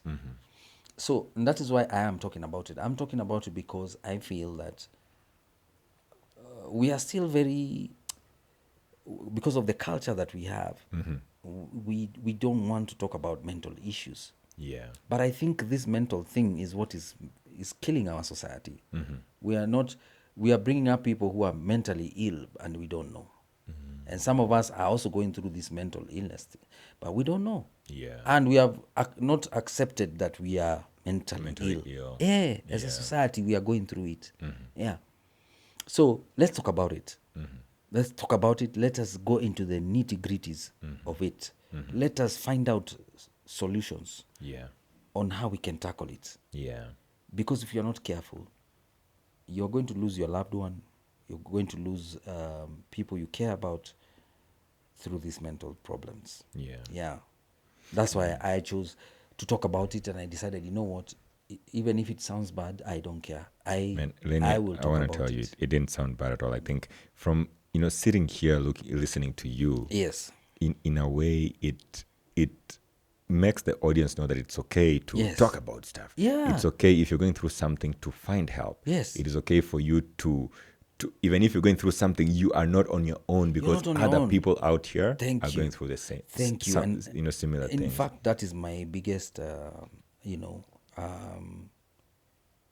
like, I want people out there to know that you may be going through something and you think, because a lot of times when you're going through something, you think you're the only one who goes through this alone. And you start asking God, Kwani, what is wrong with me? mbona mimi ama mbona sisi. Like us guys, we kept on asking ourselves, why is our mother mentally ill and our father mentally ill? We are both parents who are mentally ill. Yeah. So we keep asking ourselves, why? Yeah. What did we do wrong? I mean, what is wrong with us? What's wrong with our family, Yeah. But you realize that you're not the only ones who are going through this same thing. I have talked to so many people. You can't believe it. This thing is a real issue. Pandemic. It's a real issue out here. Yeah. Just that people don't talk about it. Why? Because of the traditions we have, and nobody wants to be looked at like they're mad. Yeah. Everybody if someone would reach out to you on Yes. your socials, are Yes. you able, and they're going through something like this, are you Yeah. able to guide them to resources that could help them out? Well, of course, I try and talk to them in regards to my own situation, Yeah. my own experience. I am not an expert in that field. Yeah. But giving them resources but- could be, just pointing them in the right direction. I can tell you, like, let's Yeah. say, I can tell you, we used to see, like, say, a doctor, X. Yeah. Dr. X, I can tell you, try and, just see this person. Yeah. They can be able to help you. And maybe if you want to talk some more, I can even meet you. Yeah. Just to make you feel loved. Yeah. And to make you feel like you're not alone. I have done that, not once, many times. Yeah. In fact, from the day I spoke about it, In Moab's episode or yes, somewhere else? in Moab's, Ikonini. yes, Ikonini, Yeah. I've spoken to so many people. Guys Yeah. came into my DM and they're like, hey, Mr. Lenny, thank God you spoke about this. Yeah. Me, I'm going through this. My dad is like this. My mom is like this. My sister is like this. My brother is like this. And that's when I realized, wow, kumbe, this thing is huge. Yeah. Yeah, it is a pandemic. Yeah, man. So I'm So- gonna put. So me, I'm easy. I can talk to you. You can slide into my DM. Yeah, Mr. Lenny 254 kwa nini zangu. Yeah, I'm gonna link it in the description to the video below, so that Yes. if anybody wants to Yeah. reach out to you, they can do that. Yeah. Man. So, but a disclaimer is that I'm not a specialist Yeah. in any field when it comes to mental illness. I am just talking about my experience. I think most of the time you don't really need a specialist. Yes. Sometimes all you need is just a friend Yes, to hear you out. exactly. You can have a specialist here, but yes, just a friend. And Yes. man, I think you are a friend to many men, even from your music, man. Yeah, man. From the amount of effort and work that you've put in the industry, and the fact that folks are still listening to the music that you guys produced from back in the day. Yes. And it is still relevant today. date, yes. Man, you have done so much for humanity, man. Yeah, man. And even thanks for being willing to come out here, man, and have this chat with me, because Hey, I just called you, I anytime. think 2 days ago. Yes. I told you, man, a friend of mine, Ian Isabo Kenya Kundi, Yes. he sent me a number and was like, man, this guy would be a great guest to have on the show. Yes. I just hit you up, man, and you are there. You told me, man, you know what? I'm driving right now. I'm going to call you back. I was driving to Eldoret. Yeah, man, you were driving to Eldoret. And then in the evening, Yeah. you called me back. I was recording a podcast then, so I couldn't talk. I was like, I actually saw your phone and I picked up the phone. Yeah. And I told you I'm recording, because normally I don't do that. Yeah. Normally my phone is off like kabisa, or yeah. even out of this room during a Exactly. podcast recording. So when you did that, Yeah. I was like, man, this is a true guy. And Yeah, and I so mean- when you came through that door today, man, Yes. I was so glad to have you here. And let me tell you, I'm happy to be here. Yeah. Life, we are human beings. We're all human, eh? No one is special. It doesn't matter who you are in Yeah. this world. No one is special. We are all the same. Yeah. Just that we could be on different levels. Yeah, true.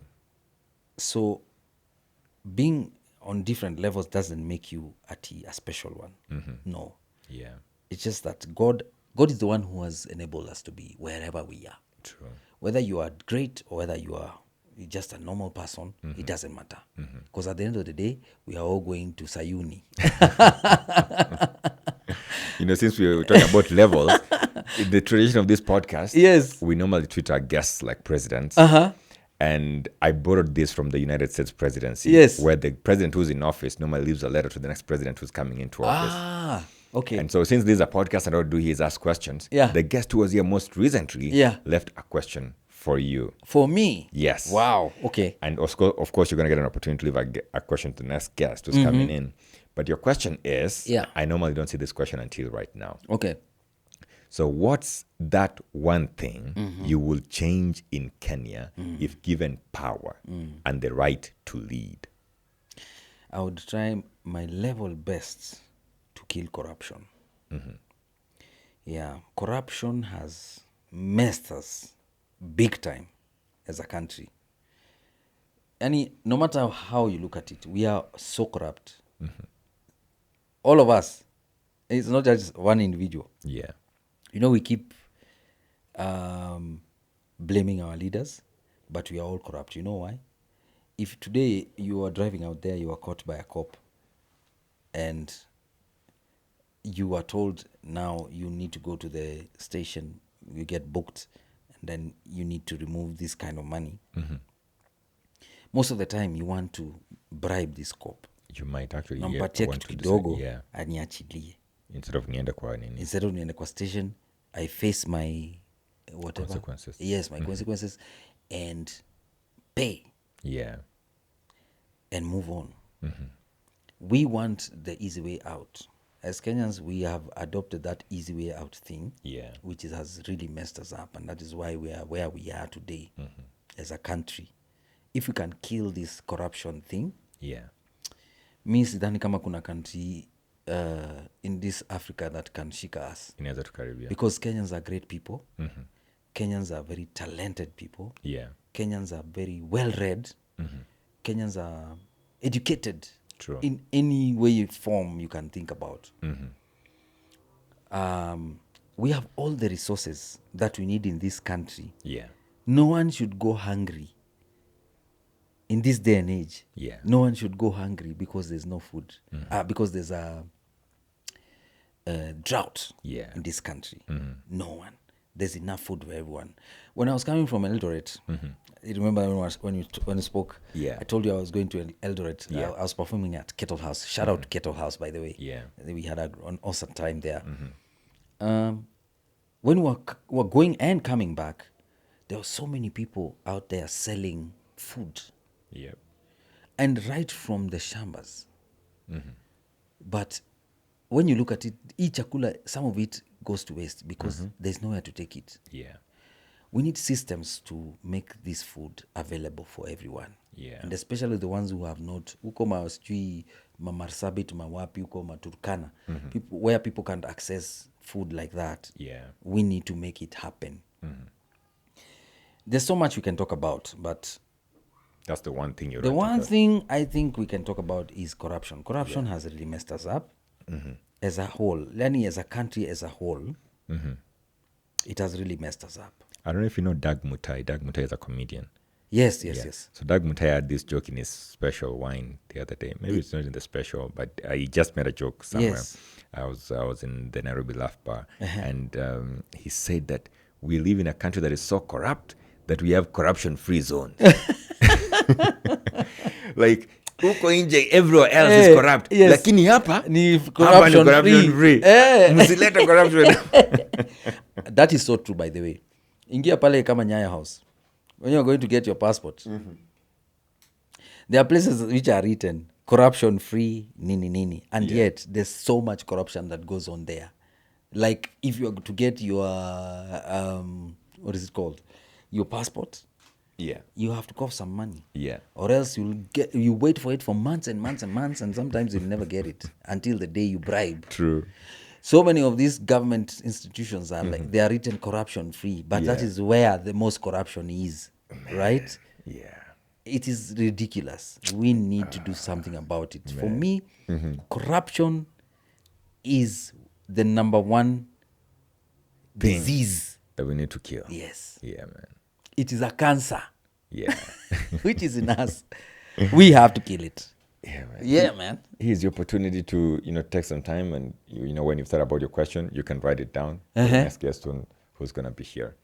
All right. Are we still continuing? Yeah, we're still so after you write the question, Yes. we'll tutarap. Okay. So after umeandika swali yako ndio tutarudi turap sasa. Okay. All right. So Yeah.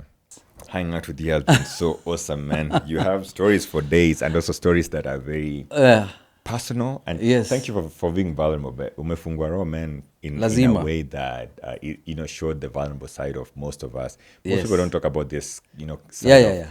of things that are going on in their lives. Man. Yes. But as we are landing this plane here, if there's one thing that you'd want folks to remember here if they forget everything else, what would that one thing be? To remember about me. Not necessarily about you, but anything you'd want them, like your parting shot to the folks. Oh. Yeah. Okay. My parting shot would be no matter how difficult life may be, always remember there's a God. No matter how difficult the world may be, always remember there's a God.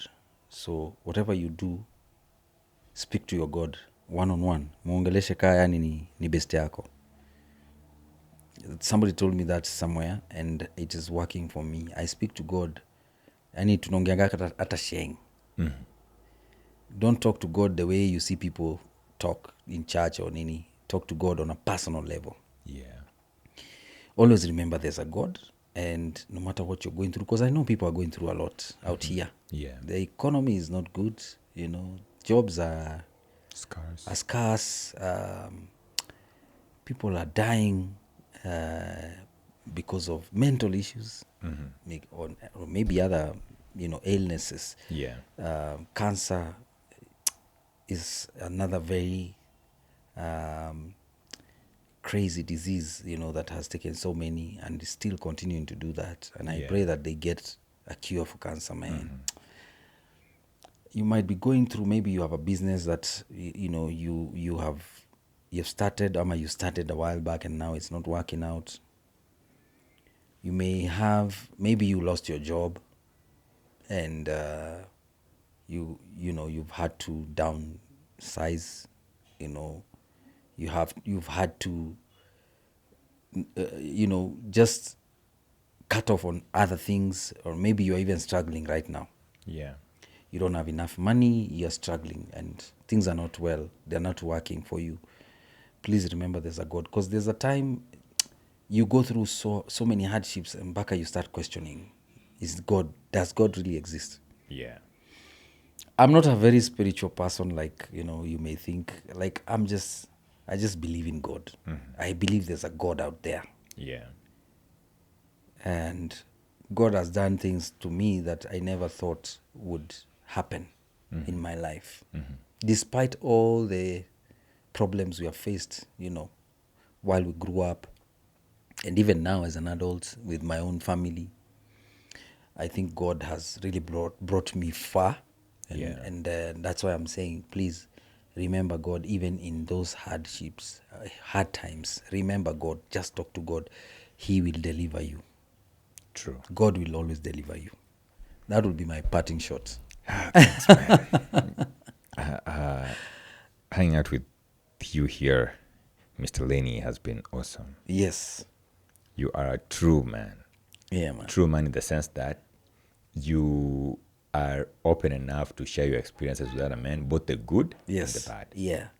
And may God bless you for that. Amen, man. Thank you so much. I appreciate so much. Folks, if you made it this far, I think it's because you did enjoy this episode.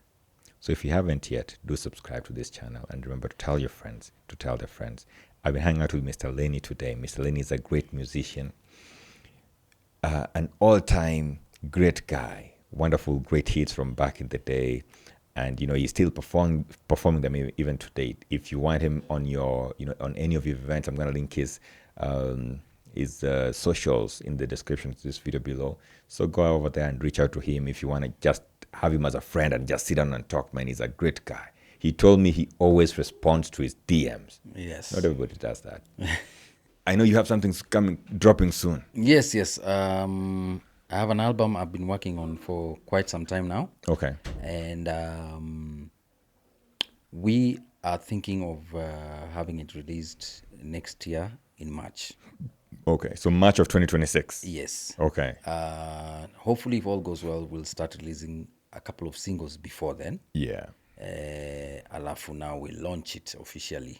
Nice, man. Yes, so that at least tuone kama hii funny tunaendelea ama inakuaje. Ndo hivyo. Of course, if you're watching this episode after March 2026, you will find the description, you'll find the link to that album in the description to this video below. Yes. So enda pale kama una watch after 2026, after March 2026, and you'll find a direct link that will take you to Mr. Lenny's newest album. Yes. But of course, I also know that December 18th and December 20th, we're going to be part of Solfest. Yeah. Big things. Yes, the Solfest inakwaga some massive gig. Yeah. It's a very good platform for many artists. Yeah. And shout out to Sauti Sol. Awesome. For very well job done. We are excited. We cannot wait for this. So thank you for, just getting in touch with us to grace the event. I'm gonna be there in Solfest, man. Manze karibu sana. Wewe hata kama unashuka hiyo siku, ushuke airport kama umekuja huko Solfest straight, man. So guys, watch out for Solfest. Tutakuwa tunarusha manini huko kwa mtandao. Yeah. If it was okay, let me just say, guys, follow me on my Instagram, Mr. Lenny 254. Facebook pia niko na page ya Mr. Lenny. You can subscribe to my channel on YouTube, Mr. Lenny 254 also. TikTok pia niko Mr. Lenny 254. So everywhere Mr. Lenny 254. Yes. Of course, if you kama hujasikia hizi vitu, of course Mr. Lenny unajua anaongeanga haraka na sana. So go down to the description to this video. All this are also linked there. His IG, his Facebook, his Instagram, his IG, Facebook, TikTok, and YouTube as well. YouTube, yes. Na umfuate, man. Yes. Please follow over there us, and follow subscribe if you can, like, share, all that, comment. We appreciate you, and by the way, we appreciate so much. As an artist, I appreciate your support always. Definitely, venye nafaa. Yes. And if you don't know yet, episode 100 of the Couch Connect is being recorded live in Kenya National Theatre on January 4th. Get your tickets. Description in the video. What am I saying? Link is in the description to the video below. Enda pale pia nunua tickets, man. Miss Lenny maybe atatokelezea pale na pia umati yake, man. Mkuje muone, msalimie, mshike kwa mkono, mshike hii ngozi yake, man. Kujeni tu support hii maneno bana. Venye nafaa. Tuinuane au sio? Yep. Man, thanks. Asante sana. Thank you for having me. Yeah. I appreciate, man. Ndio hivyo. Till next time. God bless you all. Thanks, man. Till next time, do take care. Kwaheri.